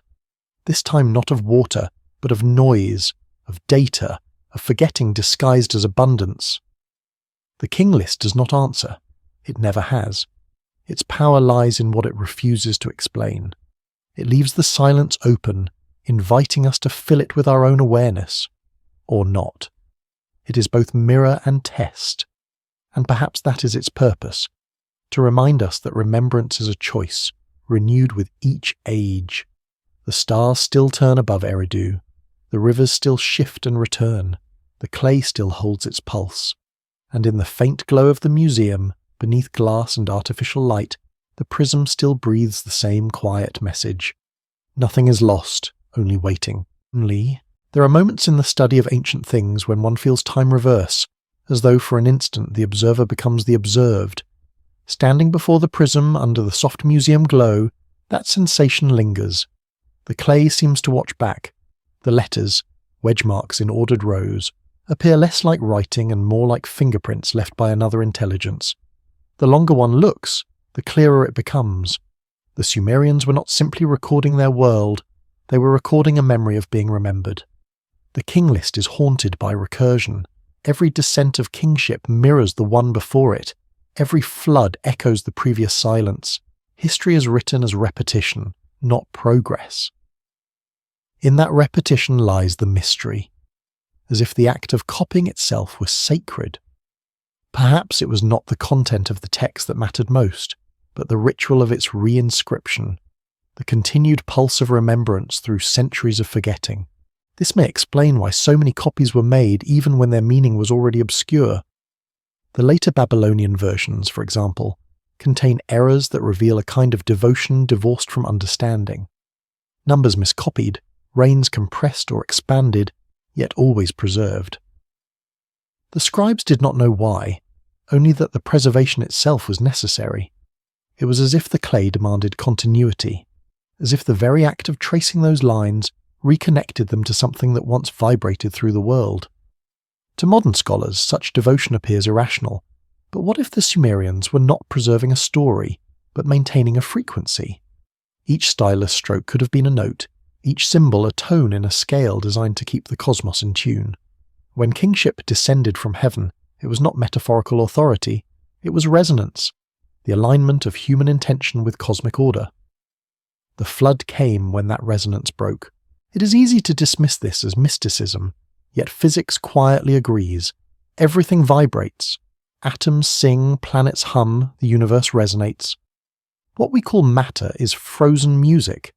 The Sumerians, through myth, intuited what science has rediscovered, that existence is a wave and memory its echo. If that is so, then the King List might be less of a chronicle and more of a harmonic record, an attempt to capture the fundamental tone of humanity's connection with the stars. The vast durations of the antediluvian rains could represent sustained harmonics, the long notes of a cosmos still in tune. After the flood, the frequencies shorten, fragment, the same melody, but broken into smaller mortal measures. The evidence of such knowledge lingers in their architecture. The ziggurats, those monumental stairways rising from river mud, were not simply temples but tuning devices. Their proportions, when converted into ratios, correspond to the intervals of the diatonic scale, the same harmonies that govern musical consonants today. From their summits, priests observed the stars and chanted hymns whose syllables were mathematical, their sound designed to reverberate through stone. Each chant was an echo of kingship descending, sound mirroring structure. In their world there was no distinction between science, art, and devotion. To measure the heavens was to pray, to chant was to calculate, to rule was to resonate. The prism captures the last moment before that unity fractured, before knowledge became divided into disciplines, before memory was dissected into data. The Sumerians lived within meaning, we study it from the outside, and yet, even from the outside, something remains contagious. To read their words is to feel the slow pull of wonder, the sense that history is not a line but a circle, or perhaps a spiral, forever returning but never to the same point. The King List embodies that motion. It is both origin and return, alpha and echo. The list begins, after kingship descended from heaven, kingship was in Eridu. It ends, many dynasties later, with the same motion, kingship taken up, then descending again. The implication is profound, that what we call civilization is a single act performed repeatedly through time, as the world remembers itself again and again through different masks. Each empire, each awakening is another descent, another attempt to retune the dissonance left by the last flood. If this is true, then perhaps we too are part of the list. Our technologies, our empires, our endless search for meaning, all expressions of the same ancient rhythm. We have simply changed materials, clay for silicon, stylus for code. The song remains the same. There is a quiet irony in that realization. The very devices through which we rediscover the Sumerians, the glowing screens, the endless archives, are themselves modern tablets, written not in cuneiform but in light. And like the old scribes, we copy and preserve, not always knowing why, but compelled by the same instinct, that forgetting is death. We archive everything, hoping that through preservation we might one day reassemble the lost measure. But what if the measure cannot be restored by accumulation? What if remembrance requires silence instead, the pause between inscriptions? The flood that wipes clean the slate is not destruction, but renewal. To remember too much is also to forget the rhythm. The King List, with its intervals of catastrophe, understands this better than we do. It teaches balance. Memory must breathe. There is a fragmentary Akkadian commentary on the list that survives only in quotations. In it, an unknown scholar writes, "The kings of before are not men but the measures of heaven. It is one of the few ancient acknowledgments that the list was symbolic. The pre-flood rulers were not ancestors, but equations, personifications of duration, proportion, and order. They existed to remind humankind of the structure of creation itself. That structure, the Sumerians believed, was mirrored in every soul. Each person contained a fragment of divine order, a private measure of the cosmic song. To live justly was to keep that inner rhythm in tune. When chaos prevailed, in the city, in the self, it meant the measure had been lost. The King List was thus both map and mirror, a guide to the outer cosmos and the inner one. And so, even now the prism endures. Its clay holds not just symbols but silence, a silence so deep that it hums. Those who stand before it and listen long enough might sense the faint echo of that cosmic rhythm, still pulsing beneath the modern noise. It is not a call to belief, but to remembrance, to feel again the quiet geometry that binds all things, the slow oscillation between order and chaos, ascent and descent, creation and flood. For in the end, the list was never about kings. It was about the world itself, the long rhythmic dream of a planet learning, forgetting, and learning again how to remember. There are stories buried inside the stories, faint reflections hidden beneath the lines of clay. When the King List names the cities of kingship, it is not random. Each location marks a shift in the axis of the world. Eridu, Bad Tibera, Larak, Sippar, Shurupak. The names read like coordinates of an invisible pattern, a geometry stretching across the alluvial plain. Archaeologists have mapped these sites and found that they align roughly along a north-south corridor, as if the descent of kingship followed a meridian, a line of resonance, perhaps even of magnetic balance. To the ancients, geography was never arbitrary. Every city was an instrument. Eridu, associated with Enki, ruled water and wisdom.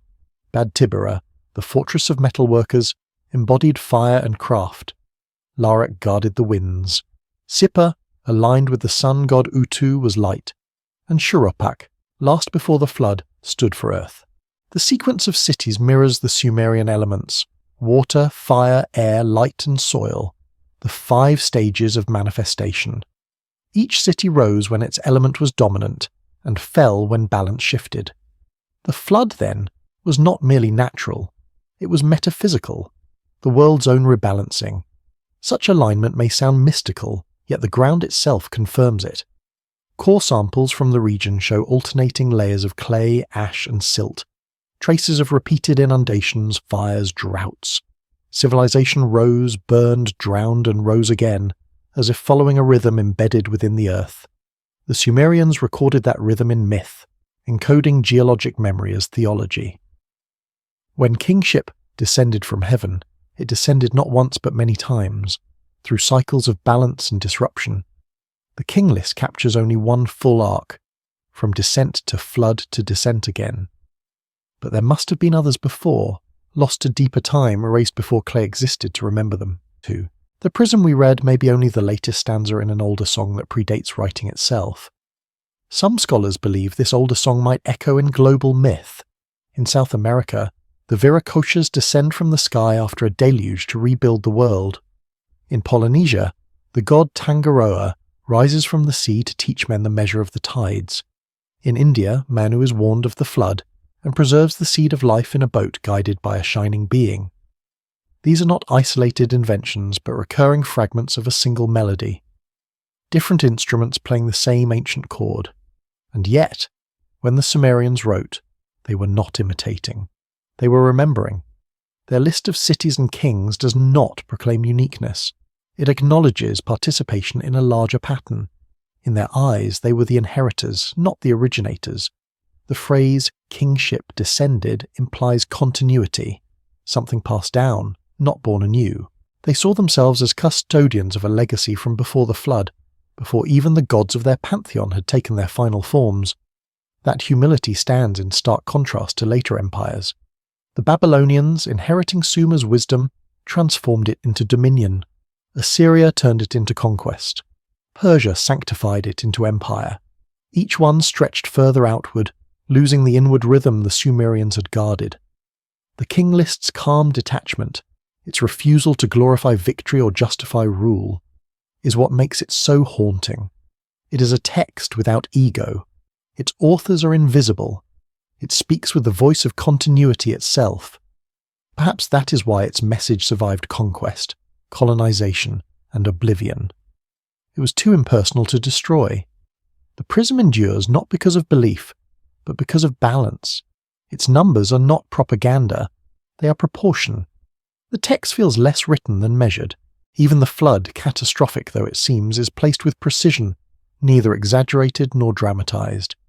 It simply swept over. The world resets. The rhythm continues. What modern readers often miss is that the Sumerians saw no contradiction between the divine and the scientific. To measure the heavens was to honor the gods. To align the city with the stars was to create harmony between realms. Their kings did not separate state and temple, they governed by geometry. The blueprint of a ziggurat mirrored the structure of the cosmos, a layered universe of ascent and descent. To climb its stairs was to retrace the path of kingship back to its celestial source.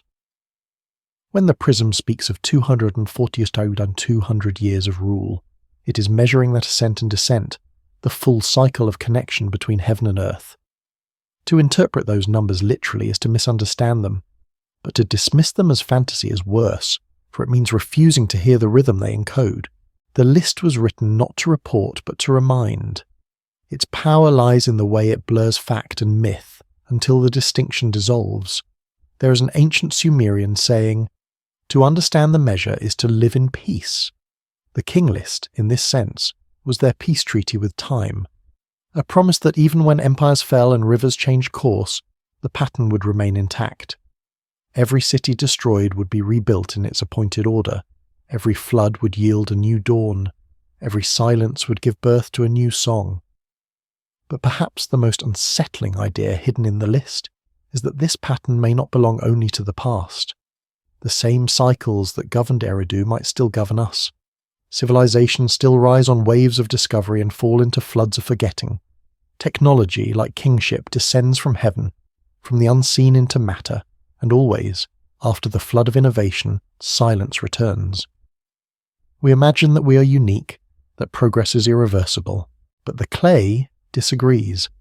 The prism's calm numbers remind us that every ascent carries the seed of its own decline, that forgetting is not failure but balance, that the flood, however vast, is not the end of the song, only its next refrain. In that realization lies a quiet mercy. If history is cyclical, then nothing truly vanishes. Knowledge, like kingship, returns in its time. The Sumerians knew this. It is why they wrote on clay, the most fragile yet most enduring of all materials. Paper burns, metals corrode, data fades, but clay, humble, simple clay, waits patiently beneath the earth until we are ready to read again. Perhaps that is the final lesson of the King List: endurance through stillness. To survive the flood, one must not resist the current, but become part of its rhythm. The Sumerians survived not because they conquered, but because they remembered, and when they finally vanished, they left behind the prism, a small, unassuming object that carries the memory of cycles older than humanity, a reminder that the measure of kings is also the measure of time. The flood swept over, and kingship descended again. The stars shift. The clay breathes. The rhythm continues.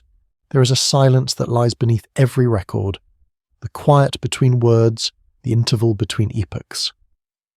The Sumerians did not fear this silence. They built their civilization around it. To them, the flood was not catastrophe, but pause, the divine inhale before the next breath of creation. When they wrote, "Then the flood swept over," it was not lamentation but observation, the acknowledgement that the rhythm of forgetting is as sacred as the rhythm of remembrance. And perhaps that is the most misunderstood truth about the King List. We treat it as anomaly, an error, an exaggeration, when in truth it may be a philosophy. Its numbers, vast and improbable, are not there to deceive. They are there to teach scale, to remind those who read it that human life is a single note in an unending song, that kingship, the harmony between heaven and earth, is something that descends when we are quiet enough to receive it, and departs when we forget how to listen. Each name carved into the prism is an echo of that cosmic rhythm. Alulim, Alangar, Enmenluana, Enmengalana, Dumuzi, Ensipadzidana, Enmendurana, Ubaratutu, names that sound less like people and more like mantras. To speak them aloud is to feel the resonance shift within the chest. These are not characters in a story. They are frequencies, syllables that once carried the cadence of creation. When the archaeologists first translated them, they sought literal kings, physical palaces, artifacts of rule. But they found none. The oldest layers of Eridu yielded temples, not thrones. The people of the first cities built sanctuaries, not fortresses. Their kings were priests, mediators of balance, not conquerors. The idea of power had not yet hardened into hierarchy. It still shimmered between the visible and the unseen. The earliest word for ruler, Ensi, means steward. His role was not to command, but to maintain proportion, to ensure that offerings, irrigation, harvests, and rituals all followed the same divine measure. The king's crown was not a symbol of domination, but of connection. The Sumerian crown, depicted as a ring with horns, signified the circular nature of kingship, the unbroken circuit between heaven, earth, and humanity. Over time, that circle fractured. When empires replaced temples, the role of the king changed. He became the source of order rather than its reflection. The descent of kingship from heaven turned inward, no longer cosmic but political. The prism captures that transition in silence. Before the flood, kings rule for tens of millennia. After, they reign for decades. Something collapsed between those eras. Not technology, not language, but alignment. Humanity ceased to see itself as a reflection of the stars, yet the old impulse remains. We still build towers that reach for the heavens. We still measure ourselves against the infinite. Every city, every empire is a continuation of the same longing, to remember what was lost in the flood. Even our sciences, our quests for origins and meaning, are modern echoes of that desire. We are still searching for the measure. The prism sits now under glass, its surface dulled by centuries of air, but within its inscriptions lies that same pulse. When scholars photographed it under raking light, they noticed something peculiar. Faint circular abrasions as though the clay had once been polished in slow rhythmic motion before the cuneiform was pressed. It was not merely functional, it was ritual. The scribe was preparing the surface as a sacred instrument, tuning it before inscribing the cosmic ledger. The King List was never a document of rule. It was a mirror of eternity. There is a line from the Eridu Genesis that echoes the same sentiment. The cities were built, the bricks were laid, the names were called, and the measure was set in heaven. The order of the cosmos was established through naming, not conquest. To name was to invoke, to call into harmony. The King List, with its ordered sequence of names, may have been part of that invocation, an ongoing act of keeping the measure alive through repetition. If we look deeper, we find that Enmendorana, the seventh pre-flood king, was said to have been taken up to heaven alive, instructed by the gods in the mysteries of heaven and earth, then sent back to teach humankind. His name means ruler whose foundation is heaven. In later cultures, his story becomes Enoch, Hermes, Idris, the messenger between worlds. It is not coincidence that he stands seventh, the number of completion, before the flood resets the world. He represents the apex of connection, the point of highest resonance before the descent into silence. His legend, passed through civilizations, carries the same message as the prism itself, that knowledge ascends and descends in cycles, that every revelation is followed by forgetting, and every forgetting prepares the way for new revelation. The King List encodes this rhythm not as prophecy, but as law, not of gods, but of the universe itself. Even now, that law continues. Our technologies rise, our empires expand, our memories stretch to the stars, and still the flood waits, not of water, but of overload. We're drowning in our own noise, losing the quiet through which kingship once descended. Yet perhaps that too is part of the cycle. The Sumerians would have understood. They would have said, "When the flood comes, let it sweep over. The measure will return."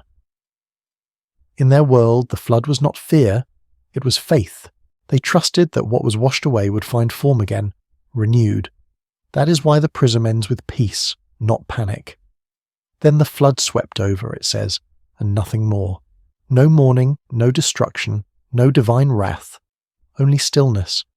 The silence that makes space for the next descent. That silence endures still. It hums in the gaps between stars, in the deep frequencies of the earth, in the untranslatable pauses between ancient words. When we listen closely, beneath the machines, beneath the history, we can almost hear it again. Perhaps that is what the prism waits for. Not another translation, but another listener. Someone quiet enough to hear the music hidden inside its clay, to feel the same pulse that once guided the hands of the scribes of Eridu. For the message of the King List is not buried.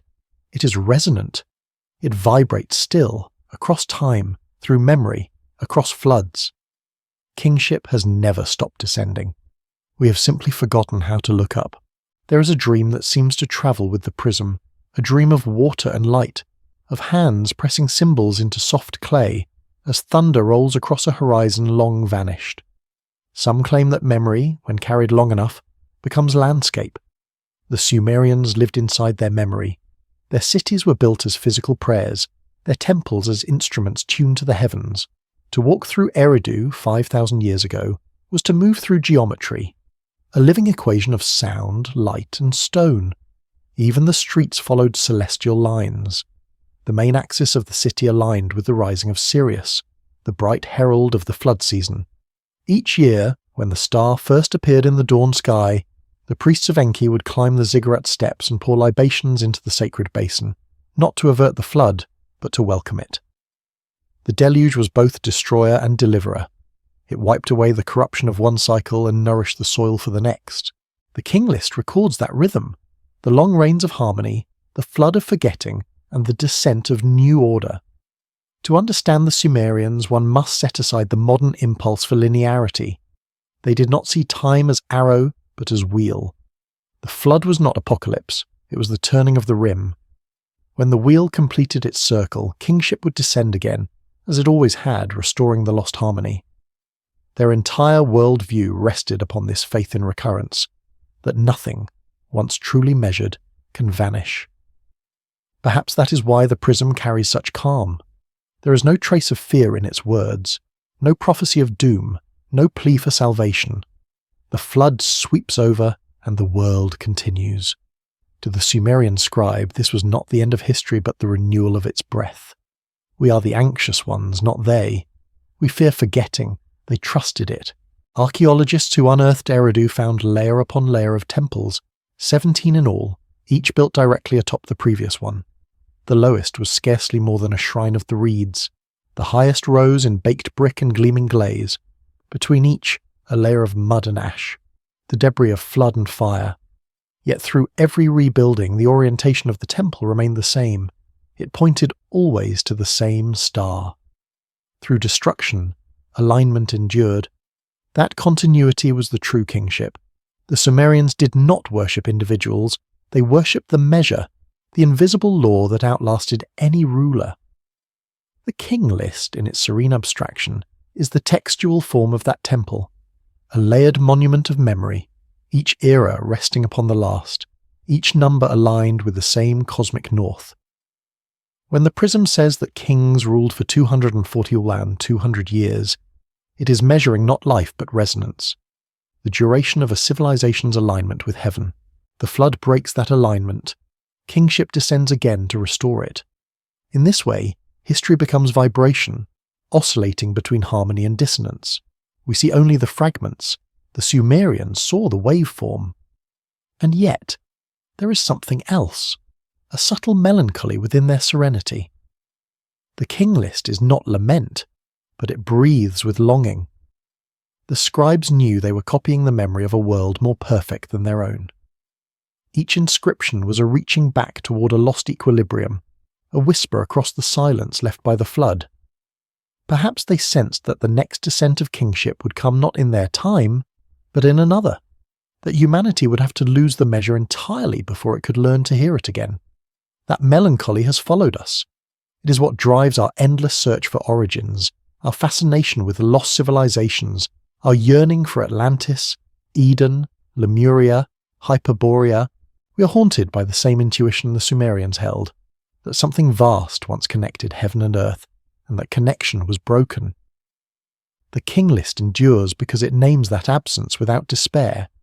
It assures us that the connection returns, always. In this sense, the prism is not artifact but compass. Its numbers do not point backward but inward, toward the structure of recurrence itself. When the Sumerians wrote that kingship descended from heaven, they were describing not a single event but the continual renewal of balance, the moment when awareness realigns with truth. The kings were symbols of that alignment, mirrors through which the divine measure could briefly be seen. This is why Enmendarana, the seventh king, ascended to heaven, not to escape earth, but to restore connection between the two. His journey is not vertical, but vibrational. He does not travel upward. He expands outward into the field that contains both heaven and earth. In later myths, he teaches humankind the art of divination, reading the movements of the heavens as reflections of the soul.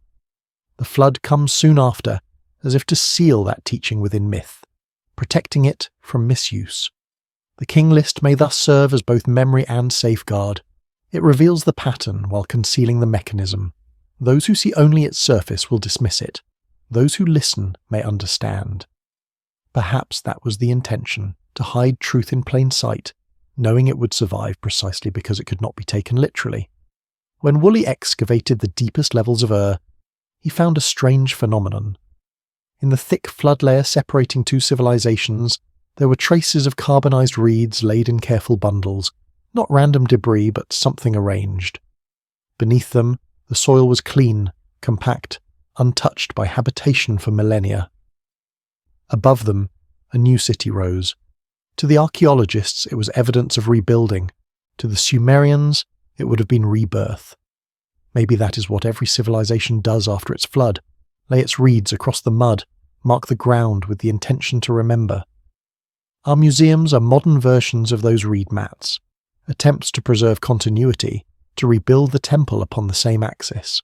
The prism's display case is itself a ziggurat of glass, its light a new kind of offering, and still the cycle turns. Humanity's floods now are of a different kind. Floods of information, of speed, of noise. We drown not in water, but in abundance. Yet the Sumerian rhythm remains beneath it all. Silence, overflow, renewal. Perhaps the next kingship to descend will not wear crowns at all.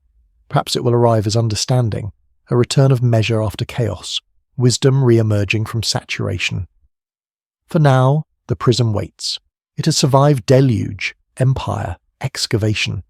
It has passed from scribe to scholar, from temple to museum, from silence to interpretation, and through it all, its message has not changed. The flood will sweep over, kingship will descend again, the measure will return. And in that rhythm, somewhere between remembering and forgetting, the world continues to breathe. If the Sumerians could see us now, perhaps they would not be surprised. They knew the cycle, the rise, the brilliance, the forgetting. They would look at our cities of glass and light and recognize the pattern. Humanity, once again reaching toward heaven with hands full of invention, certain of progress, unaware of how close we stand to the next flood. For the flood is never merely water. It comes in whatever form forgetfulness takes. The King List warned of this without warning. It said only, then the flood swept over. No cause, no judgment, just inevitability. To the Sumerians, forgetting the measure was as natural as remembering it. They understood that every civilization begins as devotion and ends as distraction. The descent of kingship, of order, of alignment, is followed by the ascent of noise, then silence, then descent again. We call this progress, but the prism calls it rhythm, and perhaps this is why the list calm persists even after 5,000 years. It is not alarmed by our modernity. It does not resist our disbelief. It simply waits. Its silence is patient because silence is part of the pattern. The prism does not require belief. It requires listening. There is a peculiar quality to its endurance. Clay, so fragile, should not have survived millennia of flood, fire, and empire. Yet it did. Because clay remembers through stillness. When pressed, it yields. When burned, it hardens. The very act that fixes the inscription also transforms it. The tablet survives because it has already passed through fire. Perhaps civilizations endure in the same way. They are not preserved by resisting catastrophe, but by passing through it. The King List, then, is not just about the flood. It is the flood. A wave of memory that survived the drowning of worlds. Each number is sediment, each name a ripple fossilized in clay. To read it is to sift through silted consciousness, the residue of a forgotten order. One could say the prism itself is alive, not in the sense of movement, but in the sense of vibration. Every artifact carries the frequency of its creation. When the Sumerian scribe pressed his stylus into the wet clay, he transferred more than the information. He impressed intention, breath, pulse. Modern physics tells us that even objects retain faint electromagnetic imprints from the hands that shaped them. The prism, then, is not inert. It hums with the heartbeat of those who wrote it. And what if that hum is precisely the kingship that descends? The vibration of order from the invisible into form. The same resonance that binds galaxies might echo in the steady pattern of cuneiform. The Sumerians sensed this intuitively. To write was to call harmony into matter. To measure was to sing. Their cities were orchestras of stone and water. Canals mirrored constellations. Temples echoed the proportions of planets. The Sumerians knew what we have forgotten, that the cosmos is not a mechanism, but a composition. The King List is their score, a record of movements, pauses, crescendos, and rests. The flood is not a tragedy. It is the interval between notes. It is strange to think that such wisdom could vanish, that a civilization so attuned to balance could fall into dust. Yet perhaps that too was the measure's demand. Harmony cannot remain static. It must renew itself through change. What we call collapse may simply be modulation. The music shifts key, the theme returns transformed. Archaeologists have found evidence that after the final abandonment of Eridu, the site remained sacred for centuries. No one lived there, yet travellers still visited, leaving small offerings, beads, shells, fragments of clay shaped like miniature tablets. Pilgrims to a ruin, whispering to the ghosts of scribes. It is said that even in Babylonian times, long after the language of Sumer had faded, priests still faced south when praying, toward Eridu, the city where kingship first descended. The direction of memory endured, even when its meaning did not. There is something profoundly human in that gesture, the instinct to keep turning toward the origin, even when the origin is silence. The King List carries that same orientation. It points backward through floods and empires, all the way to a moment that may never have existed in history but persists in the imagination, the time when heaven and earth were one. Perhaps that is the true location of Eridu now, not in the soil of Iraq, but in the architecture of our longing. Every search for beginnings, every theory of lost civilizations, every rediscovery of ancient wisdom, all are variations of that same turn toward the south, that same prayer whispered into the dark, remember. And yet remembrance alone is not enough. Not. The prism does not ask us to believe, it asks us to listen differently, to move from the noise of chronology to the quiet of pattern, to see the flood not as punishment, but as rest. To understand that the numbers 28,800 and 36,000 are not absurdities, but metaphors for duration beyond comprehension, symbols of time as breath, not arrow. In the dim archives of Oxford, where the weld Blundell prism rests, the air is temperature-controlled, the glass immaculate. But every so often, when the room is still, a faint vibration from outside, footsteps, a passing train, a door closing, sends a tremor through the display. The prism quivers almost imperceptibly, as though stirred by recognition. Those who notice it often step back in silence, unsure whether they've seen movement or a memory. Perhaps the artifact is responding not to sound but to thought, to the collective attention of those who gaze upon it. The Sumerians would not have doubted this.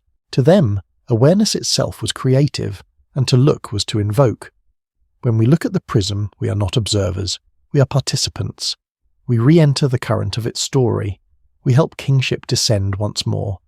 Maybe that is why it has survived, because it needs to be seen again and again, by eyes that do not yet understand it. Each encounter completes the cycle. Each reader, each archaeologist, each passerby who stops to wonder adds another pulse to the vibration that began in Eridu. The prism is both relic and seed, waiting for recognition to awaken its message fully. It tells us that the world will forget and remember and forget again. That floods will come in many forms, and each will seem final. Yet the measure will always return, because it is woven into the nature of existence. The Sumerians knew this, and they left their knowing in clay, not to defy time, but to travel with it. The flood swept over, yes, but the clay floated, and so it still floats, across millennia, across silence, across disbelief. It drifts toward us, carrying a single truth pressed into its surface in the first language ever written. The rhythm never ends. If you listen carefully beneath the hum of our modern world, something ancient still murmurs.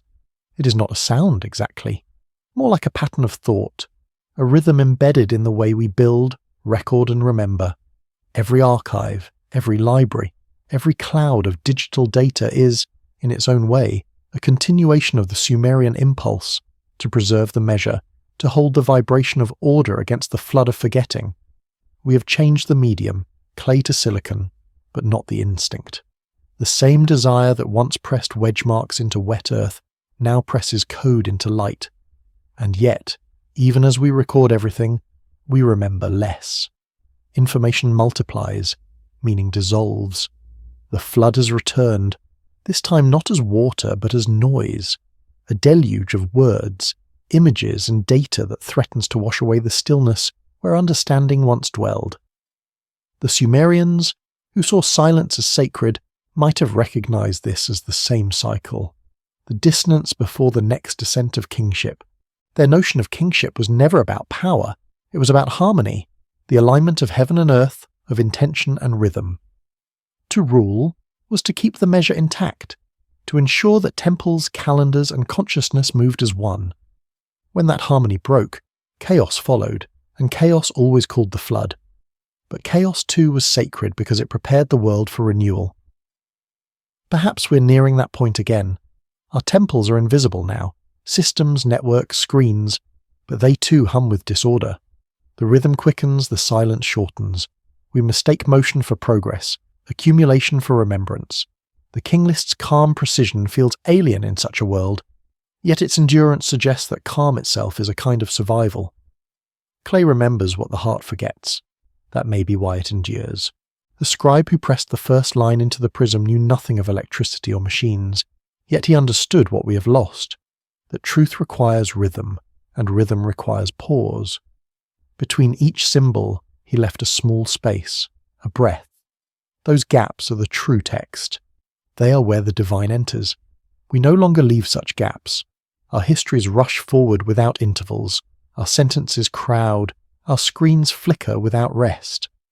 The Sumerians would have called this losing the measure, and when the measure is lost, the flood follows.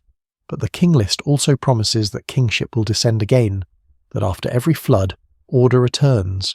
It does not promise who will bring it or how, only that the cycle continues. Perhaps this next descent will not be of rulers or gods, but of awareness, a rediscovery of stillness. The prism's endurance may itself be an omen of that return, an ancient voice resurfacing exactly when the world forgets how to listen. In the ruins of Nippur, excavators once uncovered a cache of broken tablets sealed inside a clay jar. They were copies of earlier records damaged by water, then carefully repacked and reburied. Not discarded, but hidden for safekeeping. It is as if the scribes knew their world was ending and chose to entrust memory to the earth. They buried their own silence, confident that one day someone would find it. Thousands of years later, we did. We called it archaeology, but perhaps it was something gentler, the earth returning what we had once promised to remember. When we speak of the flood today, we imagine destruction. But to the Sumerians, the flood was memory cleansing itself, the washing away of distortion. In their worldview, forgetting was not loss but necessity, the moment when the cosmos shed excess noise to make space for a clearer sound. The prism survives because it carries the essence of that simplicity. One sequence, one rhythm, one breath. Even its shape suggests purpose. The four sides of the prism correspond to the four quarters of the earth: north, south, east, west, the boundaries of the known world. The text spirals downward around it, as if to mimic the descent of kingship itself, the slow turning of time into matter. Each face bears a column of names that merge at the bottom, where the flood line divides heaven from history. The prism is not just inscribed, it is choreographed. To read it properly, one must rotate it in the hand, the same motion by which the world spins, by which the stars move, by which the flood recedes. The object itself teaches the rhythm it records. In that sense, the Sumerians built their philosophy into their artifacts. Every piece of clay, every line of writing was both vessel and lesson. To study them is to be reminded that knowledge was never meant to be accumulated, only circulated. The King List is the perfect expression of that principle, a text about descent, preserved through ascent, rediscovered through descent again. One wonders if the Sumerians foresaw their own disappearance. Perhaps they understood that the cycle demanded it, that even wisdom, once codified, must dissolve to be renewed. In one hymn to Enki, the god of wisdom laments that the words of the deep have grown heavy with silt. It is a line that feels timeless. Every civilization eventually buries its own clarity under layers of its own abundance. The flood is how the cosmos remembers to breathe, and maybe that is what we are living through now, another inundation, this time of information instead of water. We're drowning in data, yet thirsty for meaning. The prism, silent and small, whispers the antidote. Remember the measure. It does not tell us what to believe, only how to listen. The secret of endurance is not accumulation, but rhythm. To survive the flood, one must move with it, yield, float, and wait for the waters to subside. That is how clay survives. That is how memory survives. That is how kingship returns. When the prism was last examined under high-resolution imaging, researchers discovered traces of fingerprints embedded in the clay, the hands of the ancient scribe who inscribed it. Those fingerprints are 4,000 years old, yet perfectly visible. Time could not erase them because they were pressed with intention. The scribe who made them is gone, his language dead, his world dissolved, but his touch remains. It is the most human detail imaginable, the silent proof that memory, even in its most cosmic form, begins with a hand and a breath. Perhaps that is the real kingship that descends, not power from heaven, but consciousness within the human heart, capable of preserving meaning through touch, through silence, through clay. The Sumerians called this act namtar, to inscribe destiny. But their destiny was never fixed. It was cyclical, ever returning. To write was to seed the future, to send remembrance forward through flood, and forgetting until the next generation could read it again. And so we find ourselves here, at the edge of another silence, reading their words, remembering their measure, feeling, however faintly, the vibration of kingship descending once more. The flood has never truly ended. It moves through us now, invisible, but patient. Beneath our noise the same still current waits, and when the world grows quiet enough it will rise again, not to destroy, but to remind. There is an old Sumerian proverb, almost forgotten even by scholars. The river gives, and the river takes, but its song remains. It appears in fragments, carved faintly on a broken tablet from its edges burned, its middle erased. No one knows what text it belonged to. Perhaps a hymn, perhaps a lamentation. But those words could serve as an epigraph for the entire King List, for it too is the song that remains, the melody that persists after the river of time has washed everything else away. What fascinates most about the prism is not its survival, but its serenity. The text feels untouched by despair, even when it speaks of the flood that ended an age. There is no tone of apocalypse, no bitterness, no grief. Instead, there is acceptance, a profound understanding that loss is part of continuity. The flood is not the opposite of creation. It is creation's inhale. The list does not mourn what is gone. It listens to what still flows beneath absence. Perhaps that is the essence of all Sumerian wisdom, to find peace within recurrence. They believed that existence was not a battle between light and darkness, but a conversation between them, an alternation as natural as the phases of the moon or the breath of the sea. Every end was a beginning folded inward, and every beginning carried the memory of its end. The prism embodies this philosophy in form as well as content. Its four sides mirror the four quarters of the world, but its apex, the point where all columns converge, is missing. It has been broken off, perhaps in antiquity, perhaps by accident. The loss seems symbolic. The artifact, like the world it describes, is incomplete, and yet it still communicates perfectly. The absence is part of the message. Perfection is never whole. It is always in dialogue with what is missing.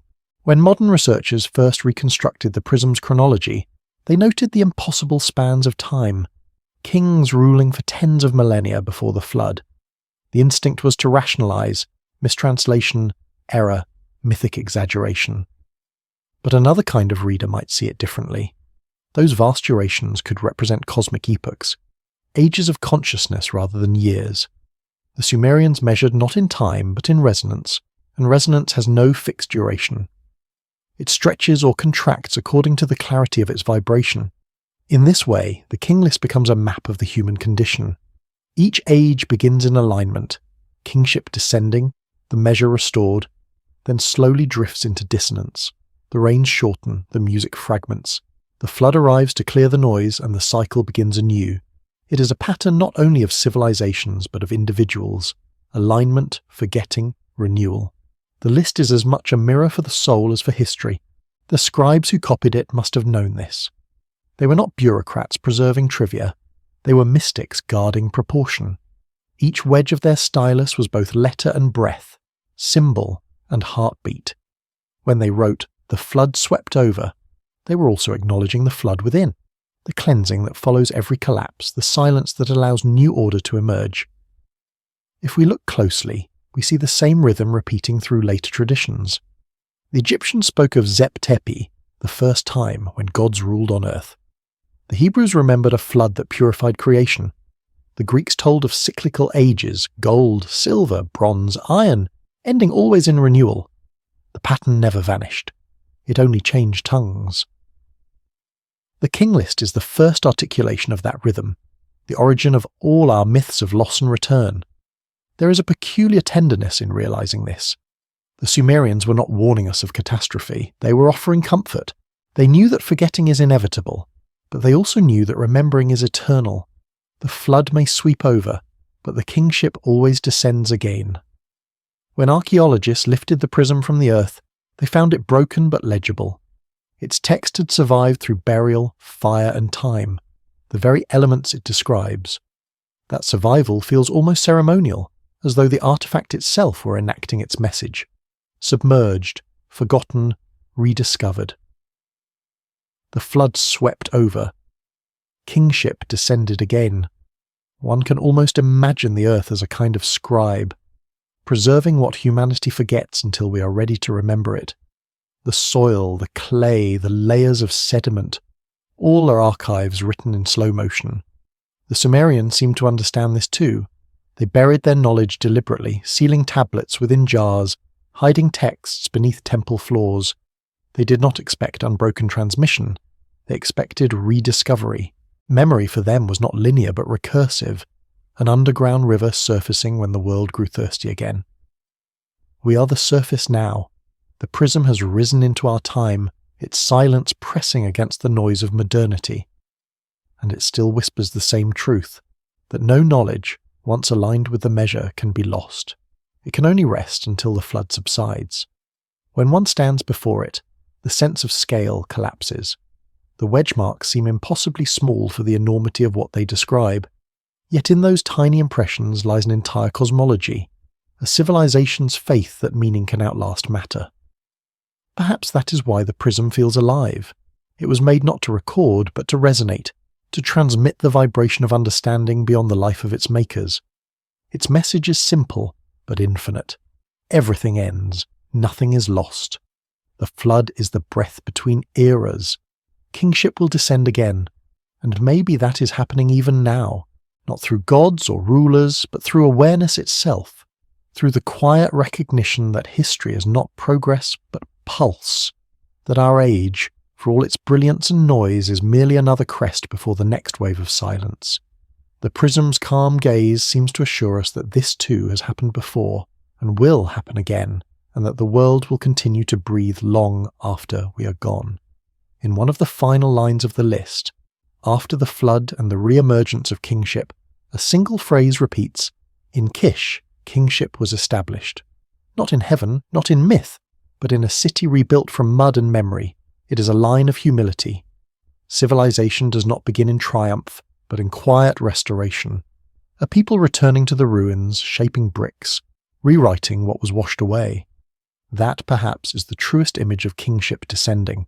Not a god on a throne, but a human hand rebuilding the world.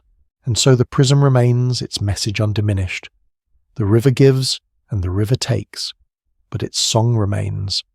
The flood may rise, empires may fall, languages may vanish, yet the rhythm continues.